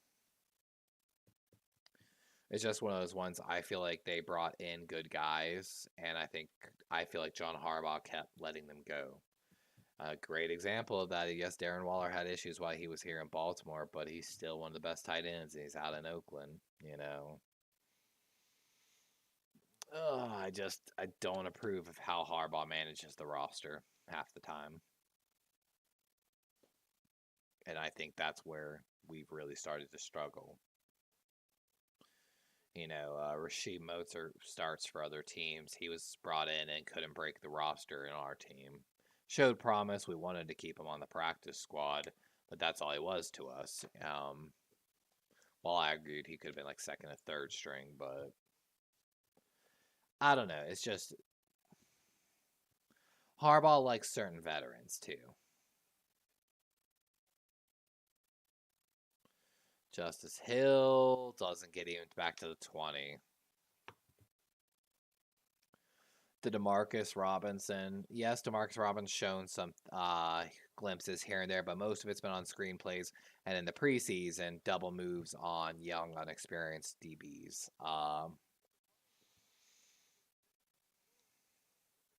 Man, look at Linderbaum clearing blocks.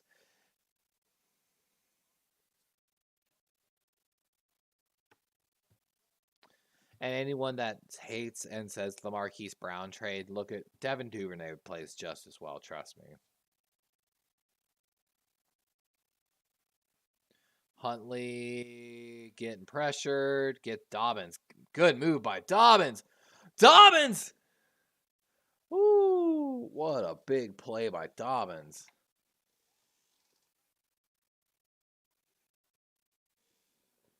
Broken play. Wow. No, of course we don't have Lamar. Lamar's dealing with the PCL injury, basically. Grade 3, grade 2, whatever. Missed 5-6 games now, I believe, consecutively. Dobbins stopped at the line of scrimmage.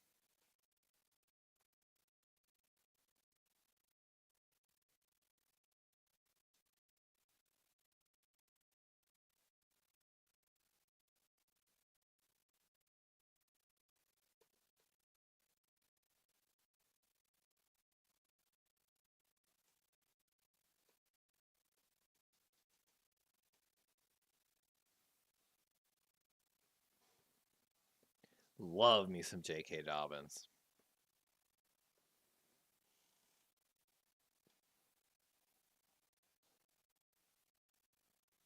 Huntley, a little play action. It's going to be a screen to Edwards. Gus Edwards still carrying people. What's up, Nani Boo? Gus Edwards didn't catch a ball all season. Are you serious? You want to talk about tipping your cards and tipping your hands.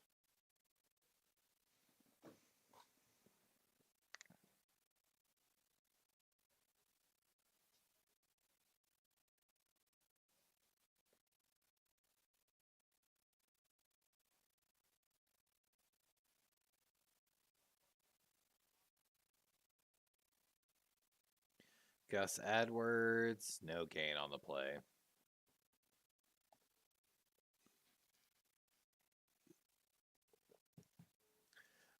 I don't want to talk about, too, if we were able to sign Lamar Jackson to a long-term contract, the cap space freeing compared to that $45 million hit, we get to sign Marcus Peters back to a contract and still have a good chunk to go out and get probably a big guy like we might be able to afford, case in point, Sammy Watkins.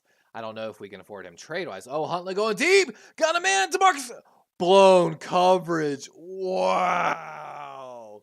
Nobody back there. Wow. Wow. Ravens back in the game. Slow go. Slant and go. Ooh. Burnt toast. Eli Apple. 109 out of 122 in the NFL on DB ratings, I believe. And see, if you were smart, you'd just be going after Eli Apple non-stop in this game if you were the offensive coordinator for the Baltimore Ravens. But what do I know?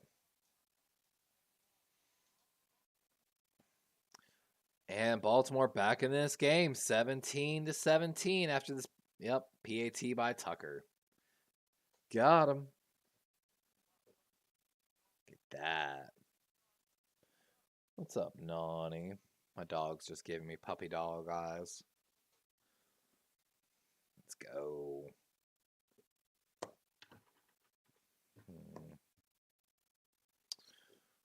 All right, while we're on the break, let's go ahead and take a look at this again. I mean, let's see if we got any good wide receivers possibly hitting the market. Let's see. Oh my God, I said Sammy Watkins earlier. DeAndre Hopkins. We're going to see if we can find anything on that. Potential trade packages for DeAndre Hopkins. QB salary rankings. We're going to look at who and what year of their deals and like kind of what the cap hit looks like on those.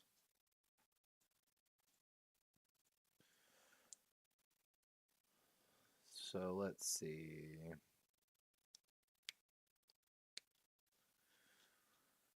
So 3rd, 4th, and 5th. 4th, 5th. So it looks like because he wants out that potentially, it might not cost a lot. So Baltimore just needs a few extra picks here and there.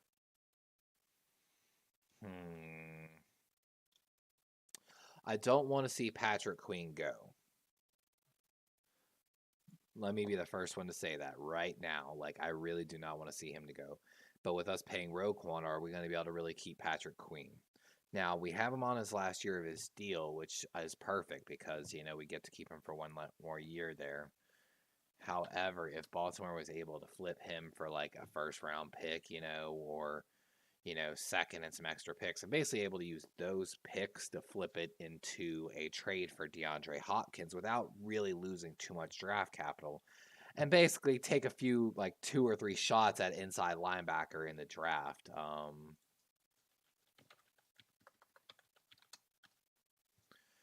Take a look here at these cap numbers.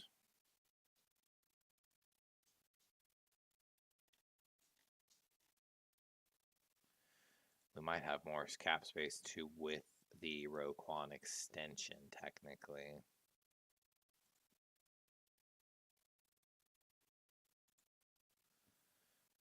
Page was updated 1/15.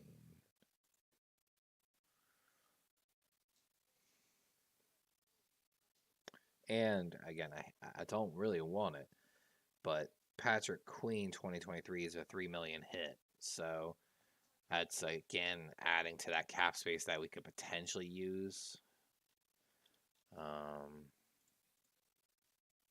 But it looks like the trade package wouldn't be too much for DeAndre. Let's see here. DeAndre Hopkins cap or contract. Let's take a look at DeAndre Hopkins' contract while we're waiting for this game to come back to over the cap. Over the cap. So let's see.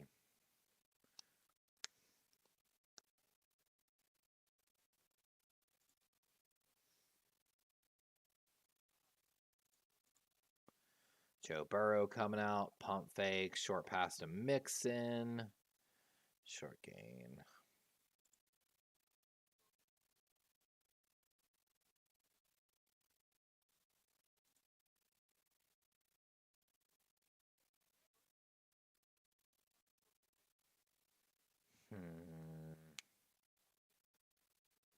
There we go, cap hits. That's what I'm looking for.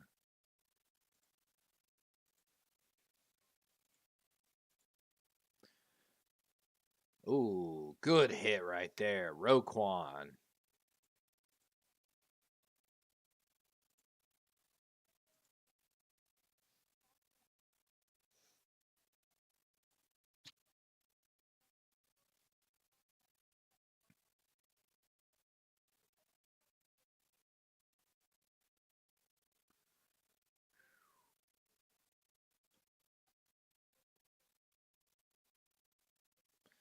See, the cap hit could be like somewhere between 30, 20. Oh, Higgins looking for a flag. Doesn't get one. So again, if we make that trade, let me see. The cap hit for DeAndre Hopkins 2023. Oh, holy crap. 30 million. So maybe DeAndre's we would be willing to rework that contract. He's due 56 million over the 2 years of 2023 and 2024. That's a lot of money. Approximately 13% and then 10%.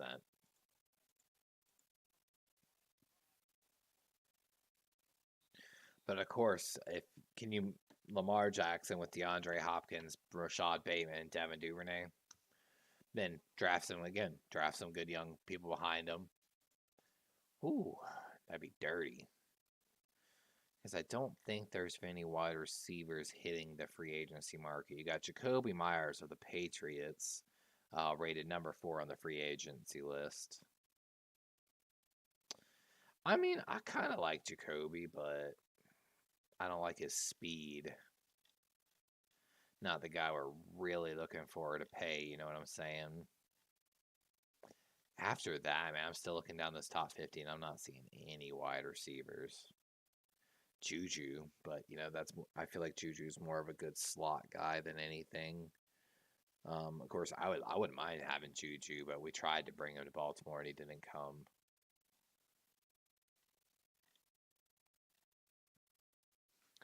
Marcus Peters, number 49th on that list of top 50. So yeah, not a lot of wide receivers at this moment going to hit the market. We might have some cap casualties, but so again, with this DeAndre Hopkins thing, a lot of the trade packages that I've seen are kind of low combination of low round picks, 2nd to 5th, basically. And with potentially maybe a trade of Patrick Queen because we're paying Roquan. Again, I do not want to see that trade, but if it results in a DeAndre Hopkins trade and a contract we work, because man, 30 million cap hit in 2023 is a little rough.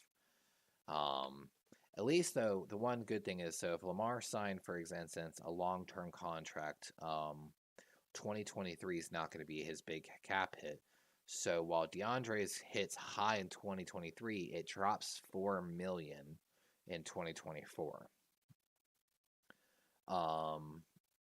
Which is great because then of course Lamar's is probably going to jump consequentially up that 4 million.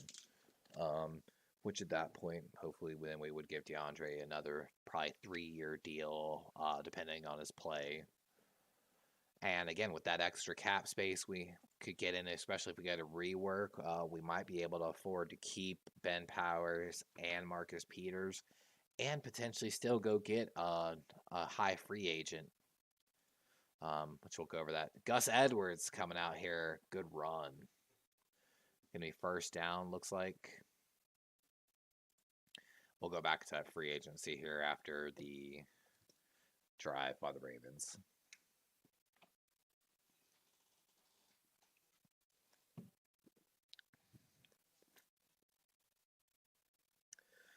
God, talk about the signing of Kevin Zeitler. Oh, been phenomenal. Handoff Edwards up the middle. Great run there. Knocks a guy down. It's only going to be gaining 1 or 2, but. And man, we're heading into the fourth quarter, guys. Tied 17-17. Like.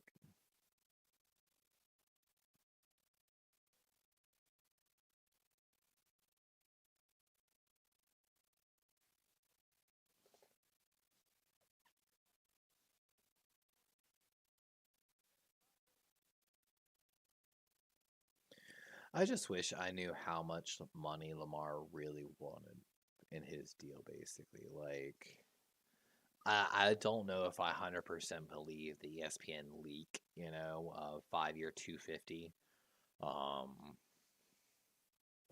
If it was true, I don't understand why Lamar didn't kind of accept the deal more so. Like, I mean, supposedly it came down to how much guaranteed money was in it, but just one of those ones I really wish I could be in on that convo. And I mean, I'm sure everyone kind of feels that same way.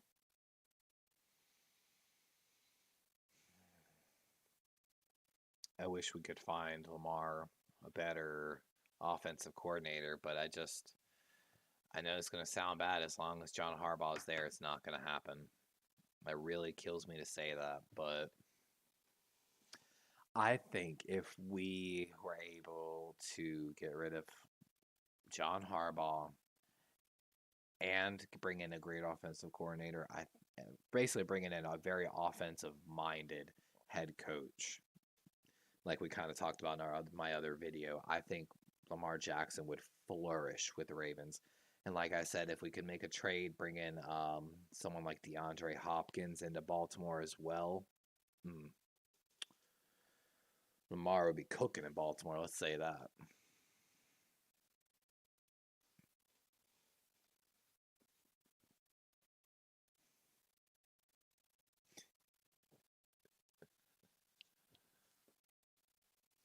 Guess I need to start a campaign video for that one.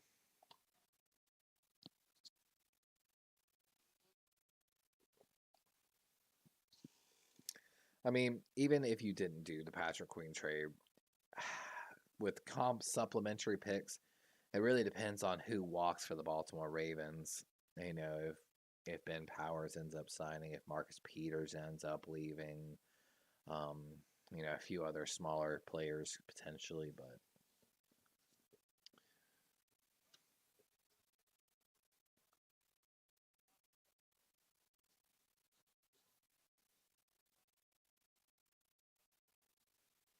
But I definitely expect Baltimore. I mean, like I said, we already talked about what's the Chuck Clark trade going to look like. Maybe Chuck Clark could be actually that trade to Arizona. I doubt Chuck wants to go play in Arizona, but. And I think Baltimore will do Chuck Clark right and talk to him about where he wants to go. Oh, stumbling. Oh, gets tripped up.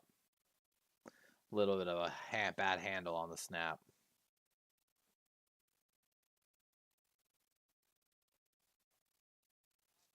It's another one I wish I could be in John Harbaugh's ear. or EDC or Ozzie Newsome's ear. Oh, if they hadn't tackled Huntley, like,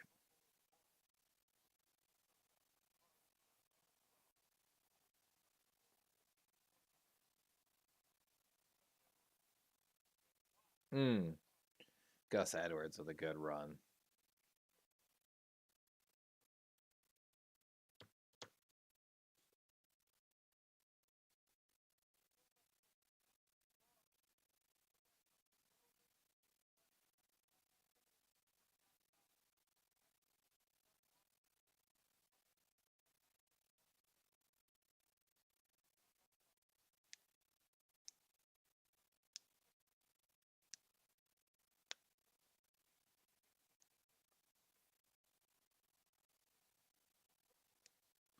Third and 1. Huntley looking deep. Andrews.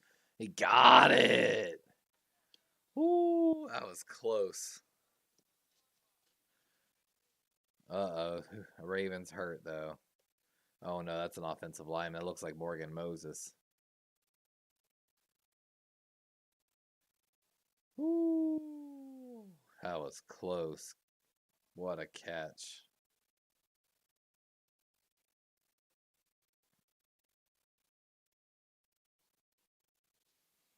Yeah, Morgan Moses, the Raven down. And if we lose Morgan Moses, you can expect Huntley to be running. Let's just say that. Either Patrick Perry's going to come in or Falele.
Let's see. Oh, I guess a little just hit in the back and, yep.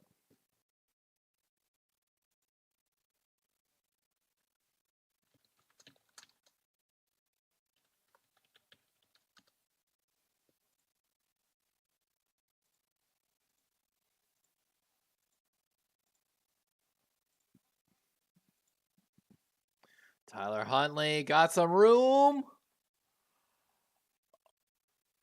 First and goal. Wow. 13 minutes. Wow.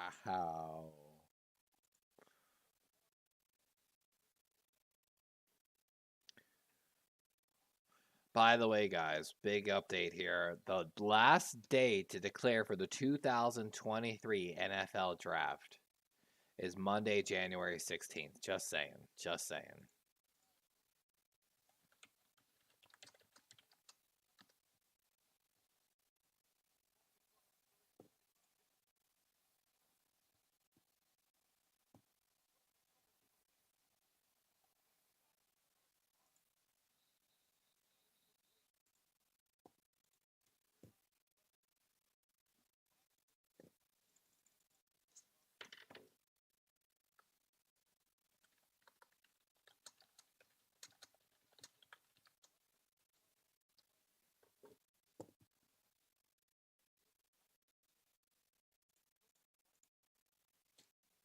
Ooh, little pass or a card, but just a little short. So close. Second and goal here. Baltimore hands it off to Gus. Oh, he's going to be close down at the 1. Ooh, third and goal.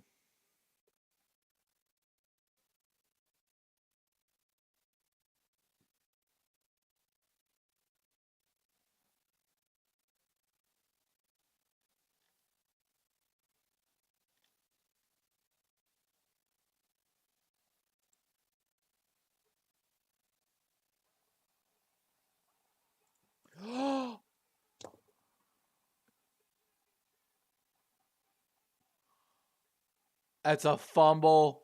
He's returning it. Mark falls. Wow.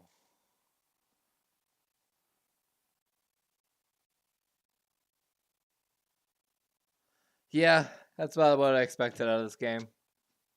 That's about what I expected. Wow. Let's see. Huntley won't steady. Broke the plane. Ball's out. Oh, we're going to have to see it. God, Hubbard grabs the ball, goes, he's definitely not past the plane. Wow.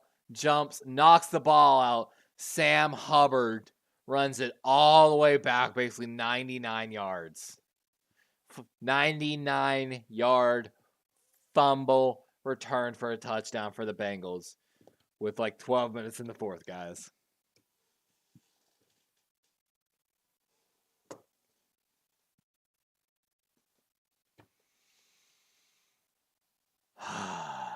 Deep breath.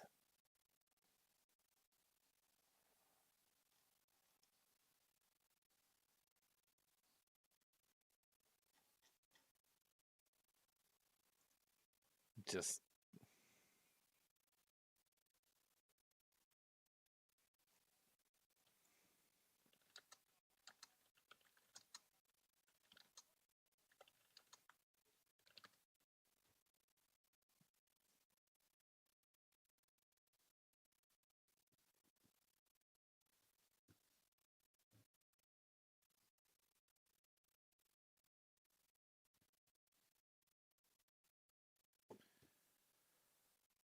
what else can I say, guys? Like, I mean,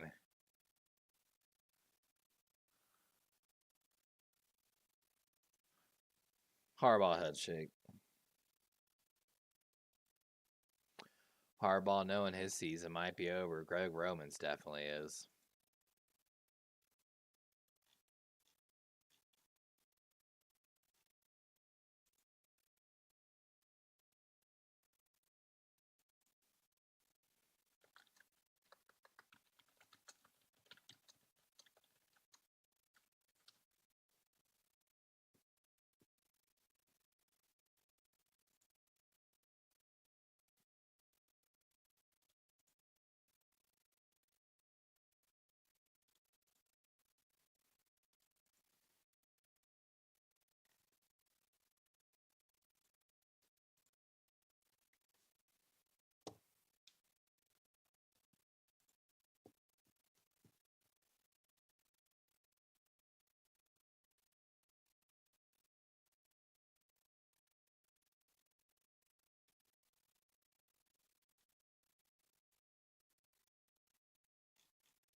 We're on commercial break after, of course, the 99-yard fumble return.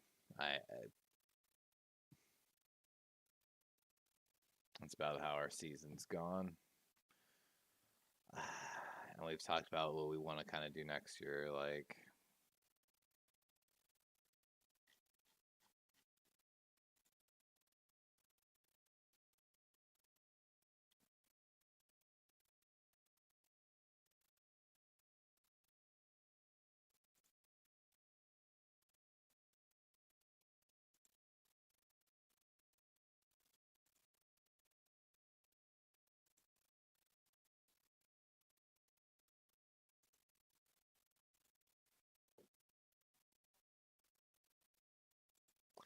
longest fumble return in postseason history.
Morgan Moses back out there, though. That's good to see. Huntley sacked, though, on a play.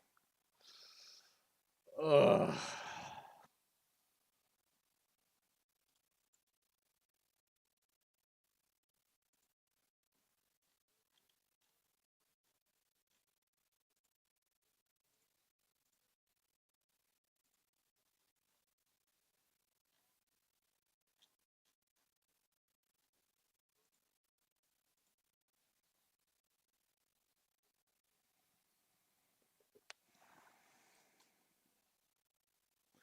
$11 minutes here, 2nd and 18 for Baltimore. Handoff, gonna go outside to Dobbins. Good run. Looks like about 5 on the play.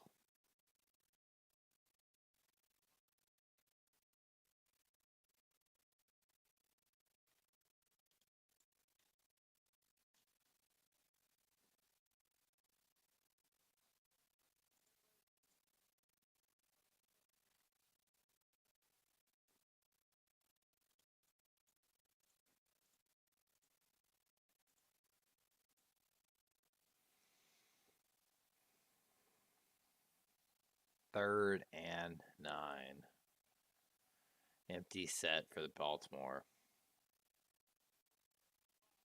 Bengals pressure, hit as he throws. It's going to be incomplete. They threw the beanbag for a fumble, but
punt coming for Baltimore. Oh, gonna have a good kick return. Oh, he fumbles, but he got out of bounds. Oh, Bengals get lucky.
And we're on another commercial break, of course, because that's just how it is.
Run, not much there.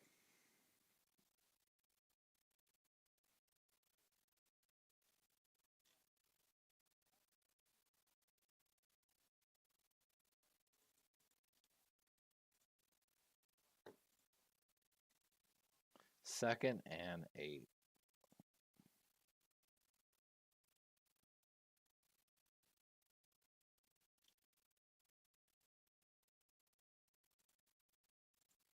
Gotta reload the stream over here. Sorry, everyone. Give me one moment. I'll get the stream back up.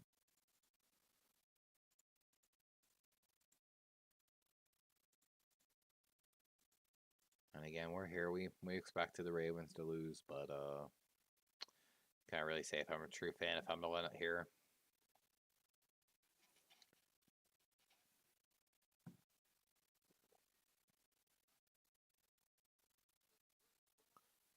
Oh, Burrow missed his man.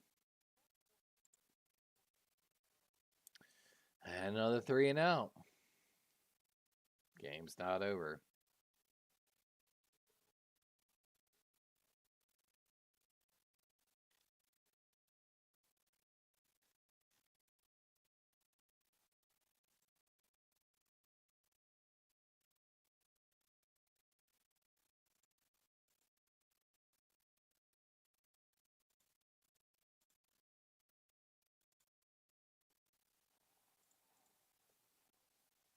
Ooh. Oh no. That might be a penalty on the Ravens on the punter, which would of course give Cincinnati the ball back. Like,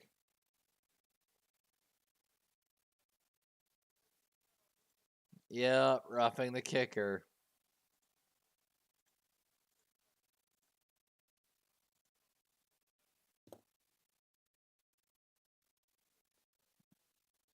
Oh,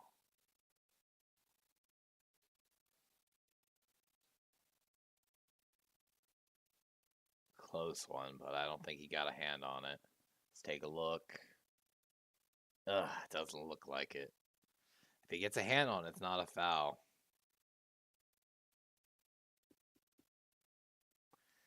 That's giving Cincinnati the ball back.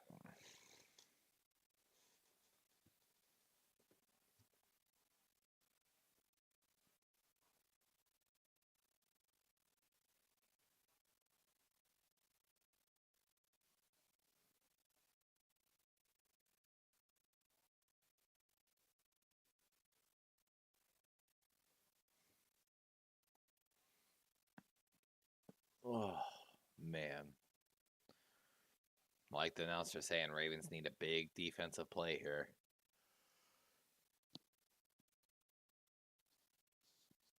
To really stay in this game.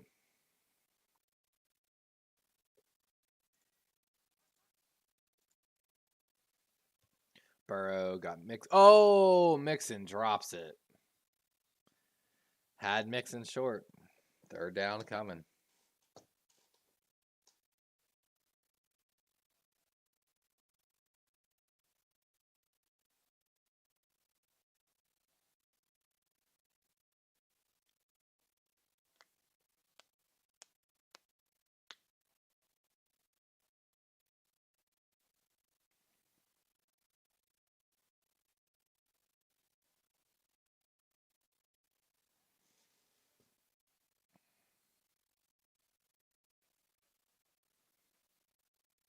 Oh, Bowser.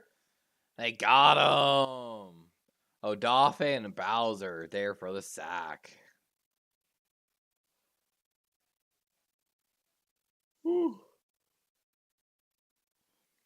Good stop for the Ravens.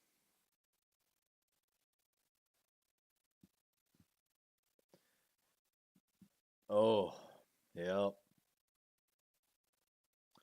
He was waiting for the halfback to give a little chip block there, and it never came.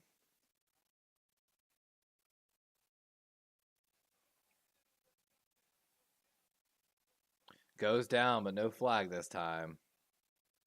Prochet with a little room, but going to be down to this 18, it looks like.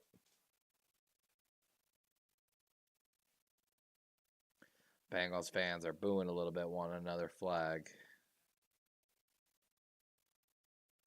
Yeah, that should have been a penalty. I hate to call it, but that should have been. Ravens got away with one there.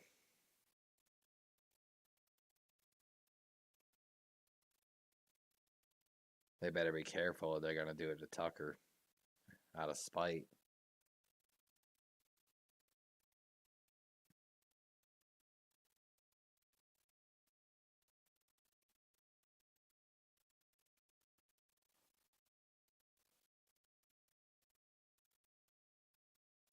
Oh, excuse me, my coffee's wearing off.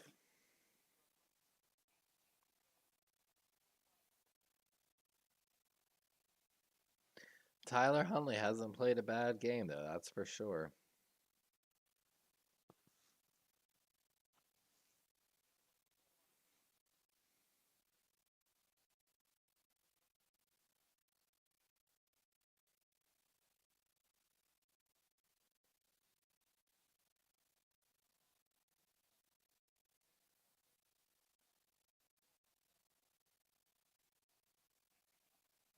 JK handoff going left. Not a lot of space.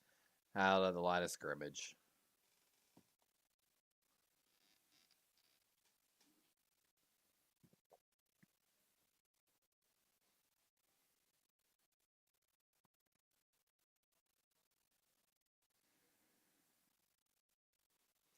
Man, someone's been chilling with me all night, my one viewer, whoever you are. You an MVP. I don't know if it's just you hanging in there, Kendrick, or if it's Chimera hanging out in the back. Joke on me, it's Lamar Jackson hiding in the shadows. Huntley looking left. Got a man mid. Huntley. Wow. Mark Andrews just left wide open on the play. No one around him.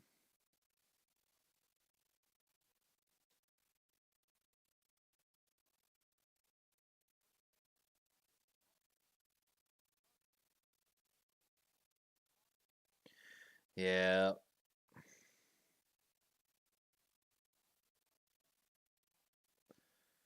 And it's one of those ones. Everyone's like, oh, Mark Andrews. I mean, the last catch that was good, but that one was just, bad coverage. Dobbins. Oh, big hit by number 98 of the Bengals.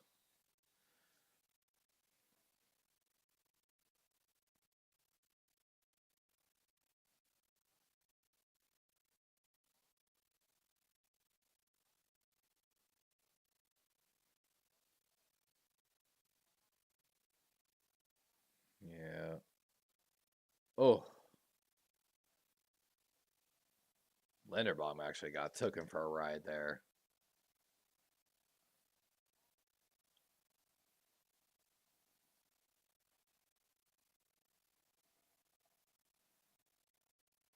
Motion here by Edwards. Looking left for slant. Batted down. Line of scrimmage. Is that DJ Reader? Yep. DJ Reader again on the play.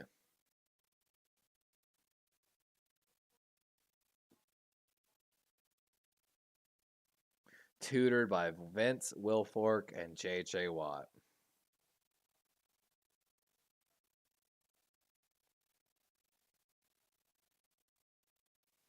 It's just a good read. 3rd and 10.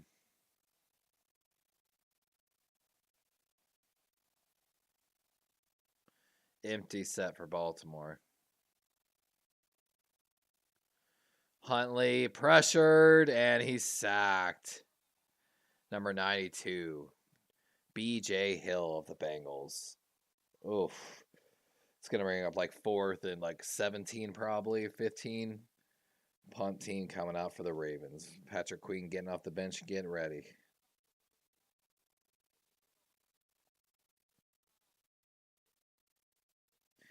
Yeah, he hands him off to Powers, and Powers isn't ready for him.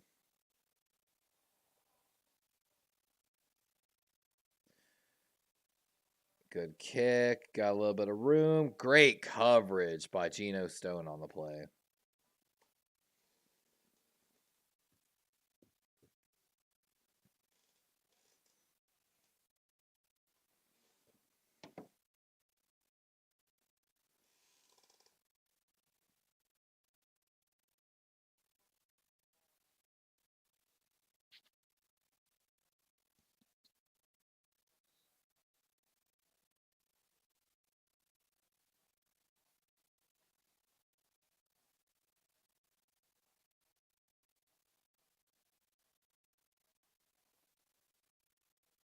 Handoff goes to Mixon. Pierre Paul pulls him, actually helps him get away.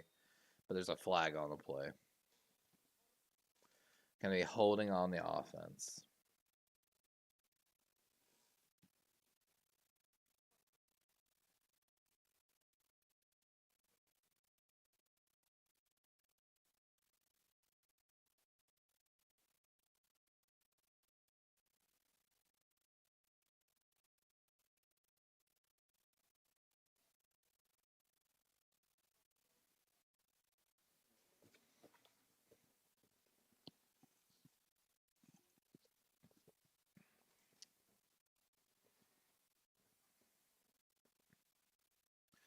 Oh! Had to throw it high because someone was dropping. Jump for it.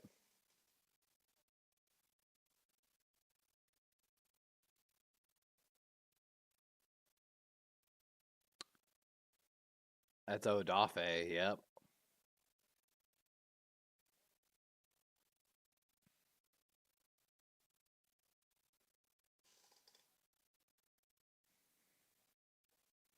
2nd and 19 after the holding penalty. Burrow got a little time. Got Hurst, it looks like. Oh, Hayden getting up a little slow.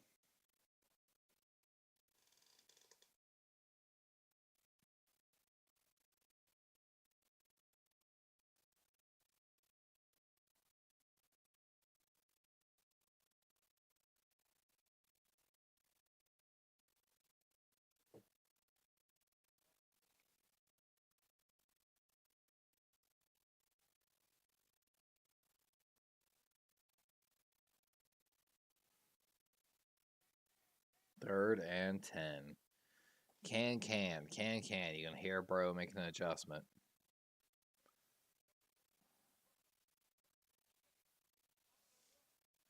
Burrow running, trying to get to the side. Gain's about 5, but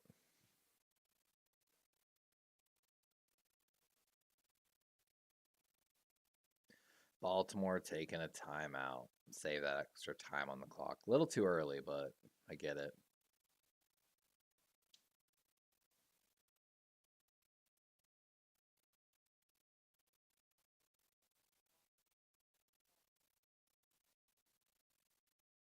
That burst by Odafe.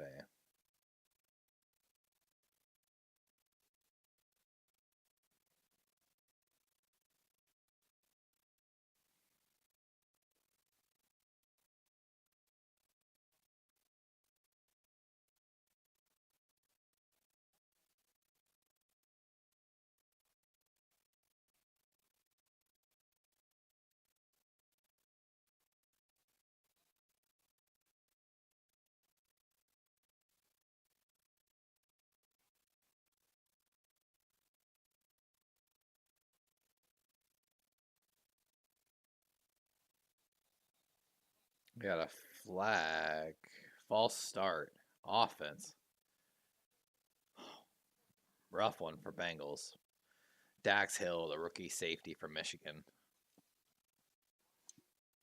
Cousin of Justice Hill, the halfback for the Baltimore Ravens.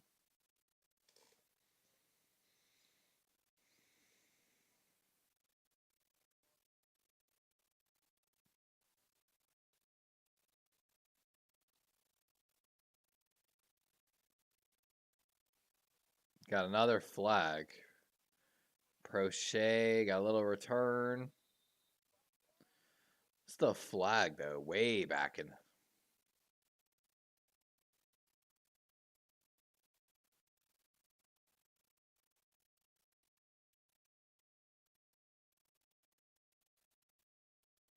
He ran out of bounds on his own.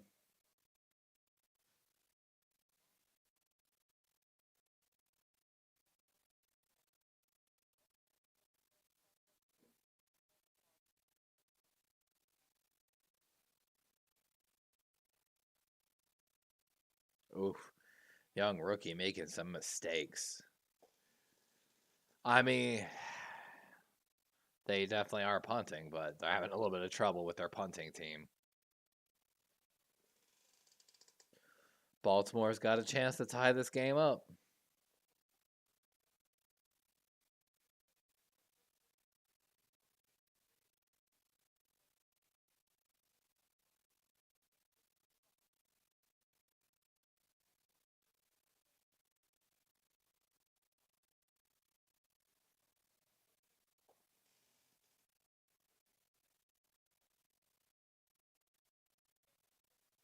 Quick throw to Andrews. Going to be gained about 6. Baltimore's got 3 minutes, 10 seconds.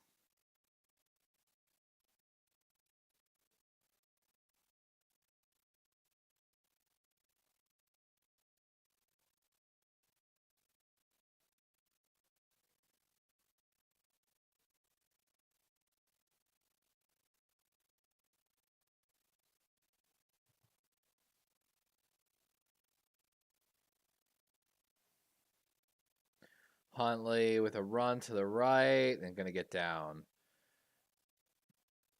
Going to be about a 3rd and 2, it looks like.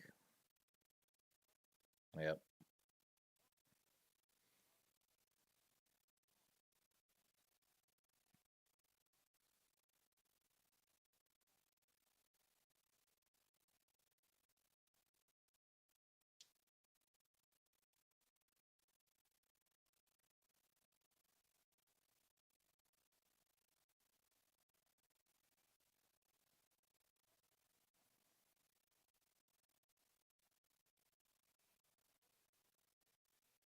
Little pass, Justice Hill. Oh! They're saying he's down. No fumble, but.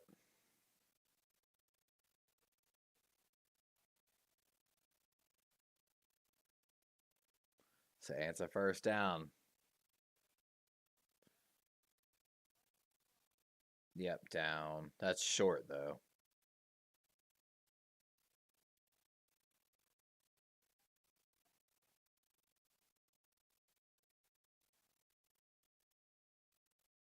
Bengals would have to challenge.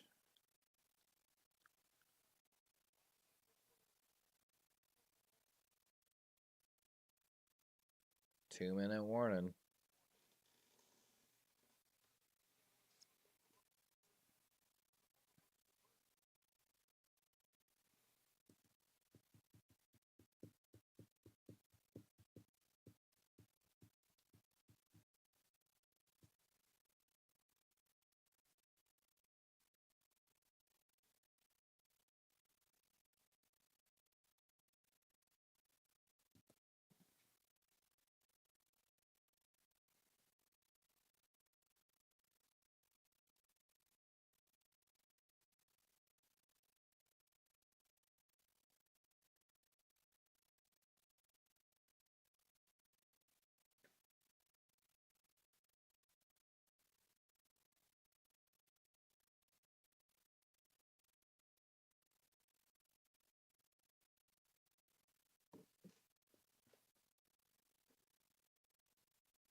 Okay, replay assist, not challenge. Flipped it.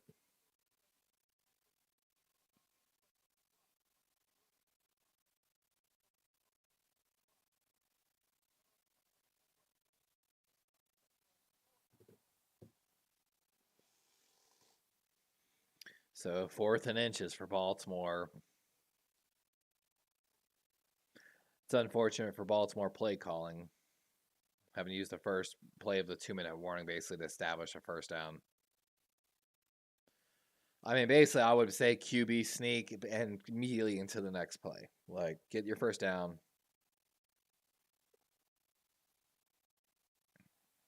Quarterback power. He's got it.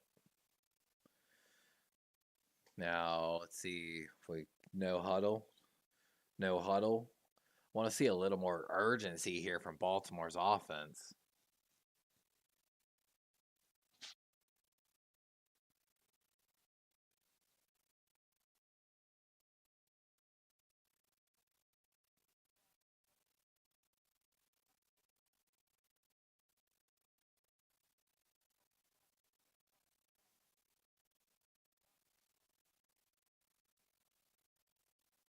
Huntley throw. Oh, almost intercepted. Is that Hubbard? Nope, Logan Wilson almost got the game-ending interception there. Yeah, and like the commentator saying, why is it taking so long here for the plays? A lot of time.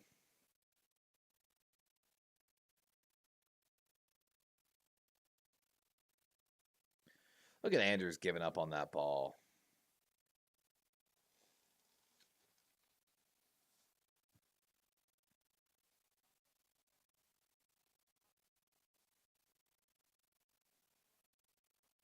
Huntley, throw to Marcus, and there's a throw.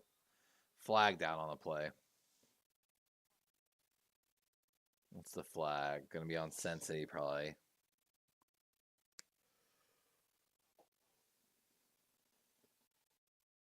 Like they said, the flag stops the clock, guys.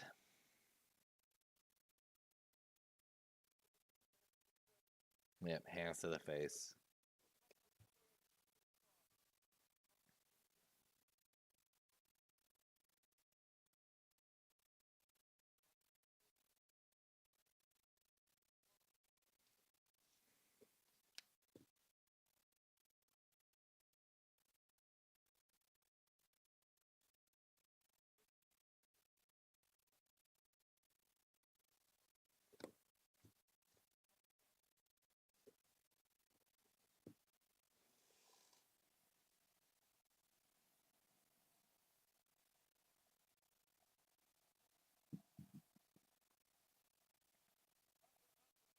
Tyler Huntley, 1st and 10, going to JK, spinning, got the first down. Minute 8, minute 7 ticking. We're going to get a timeout. Clock's running. And they're huddling up and making substitutions. Oh my God, guys. Look at this time management right now. What is this?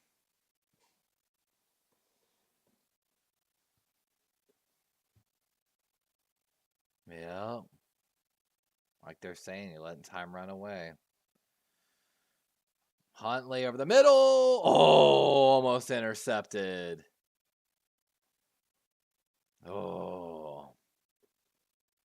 Almost another game-ending interception.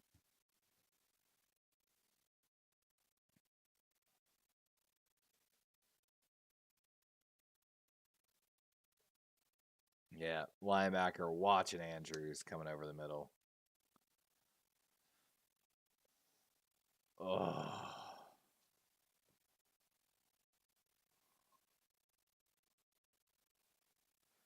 Second and 10. What's this formation? There's 29 seconds left. They're really going to hand it. Flag. That's going to be a hold probably. Block in the back. 22 seconds. Yep, against Baltimore. What is that play calling? Taking so long off the clock. The announcer's like, oh, they have no chance to run the ball now. Takes so long, line up in that alignment with like 28 seconds left. Like with a fullback and a deep halfback.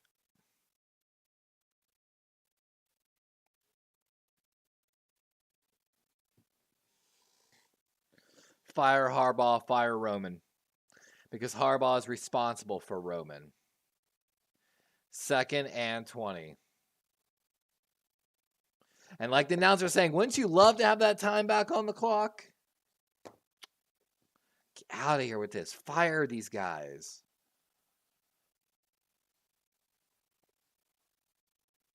Huntley buying time, launches it, and that's incomplete. 3rd and 20 with 15 seconds left. Baltimore down by 4.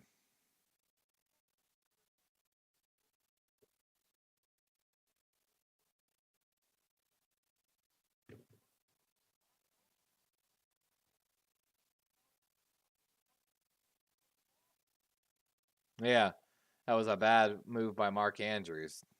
Didn't really work back the way he should have. Yeah, they're just making the play clock 5. Harbaugh's about to call a timeout because he knows.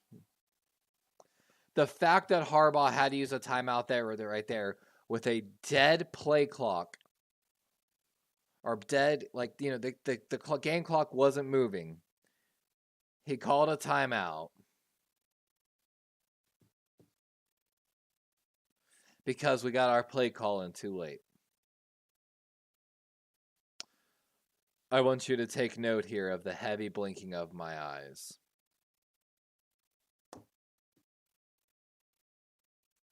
What is this shit, bro? Even if we win, we don't deserve to win. Well, we deserve slightly to win for our defensive effort.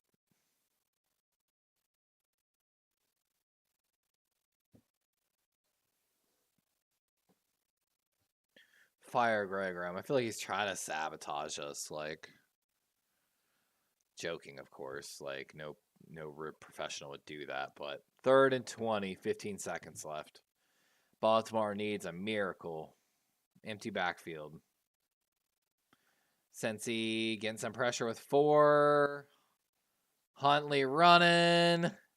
And throws it away, basically. 4th and 20. 8 seconds left. This is for the game, ladies and gentlemen. I absolutely believe if Baltimore scores here, they're going for 2 points, win or go home. But, you know, this is a cover 4 prevent defense coming from the Bengals. Play the line. You know, you don't even have to play the 10-yard line. You're playing the 20-yard line right now. Like,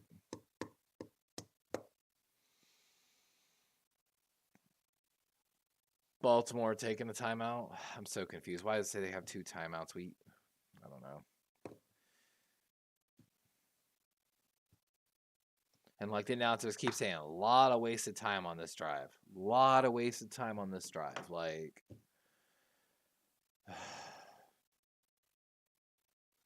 fire Harbaugh, fire Roman. Please, please, please. Please bring in a good offensive-minded head coach.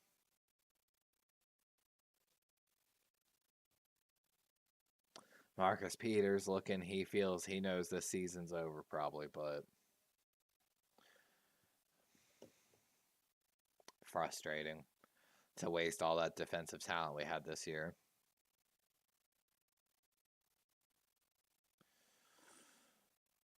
Wow, still playing only cover 2, looks like. And we got a timeout by the Bengals. Ooh, Trey Henderson, 91, was ready to shoot off the line for that.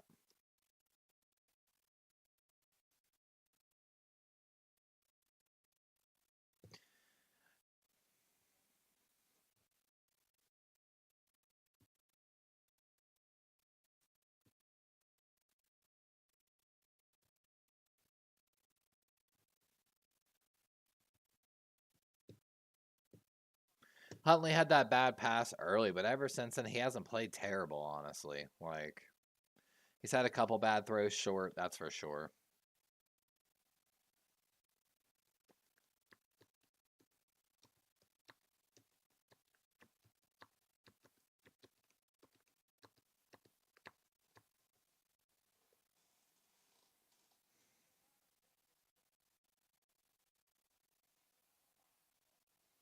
Season on the line right here, guys. Huntley stumbles, throwing the ball up. That's going to be... Oh, Prochet had a shot, bro. He dropped it. Prochet had a shot. And that's the season for the Baltimore Ravens. Congratulations to the Cincinnati Bengals.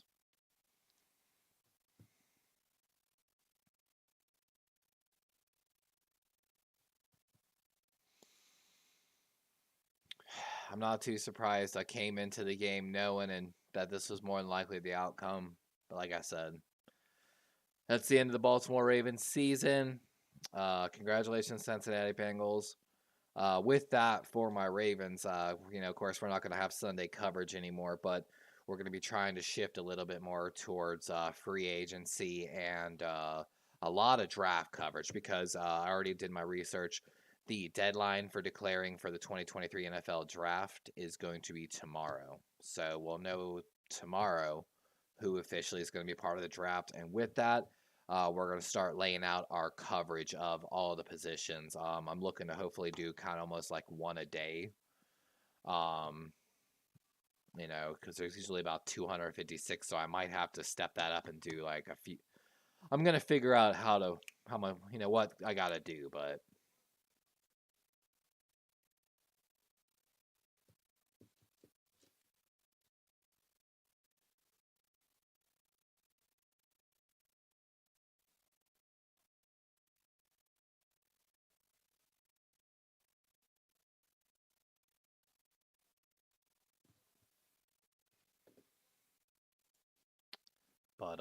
with that, guys, thanks for anyone that dropped in and stayed with me for the stream. I really appreciate it. Like I said, we're gonna try to get some more coverage going here soon.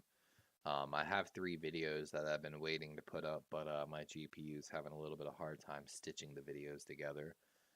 Like we talked about in our about section here, we are running on 10 generation old parts at this point, so it's a little hard to do a lot of the stuff that newer PCs can do. But with that, one last time, congratulations to the Cincinnati Bengals, the AFC North champions, and I'm hoping my Baltimore Ravens will be back next year, but we will see. Stick around. Also, we're going to be, like I said, trying to get together a fantasy football draft for next year. We're trying to get a lot of leagues to play in. Hopefully, we'll be doing a live Discord draft as well, for at least one of those leagues. If you're interested, definitely go check out some of my other videos. As always, guys, this is D-Rave.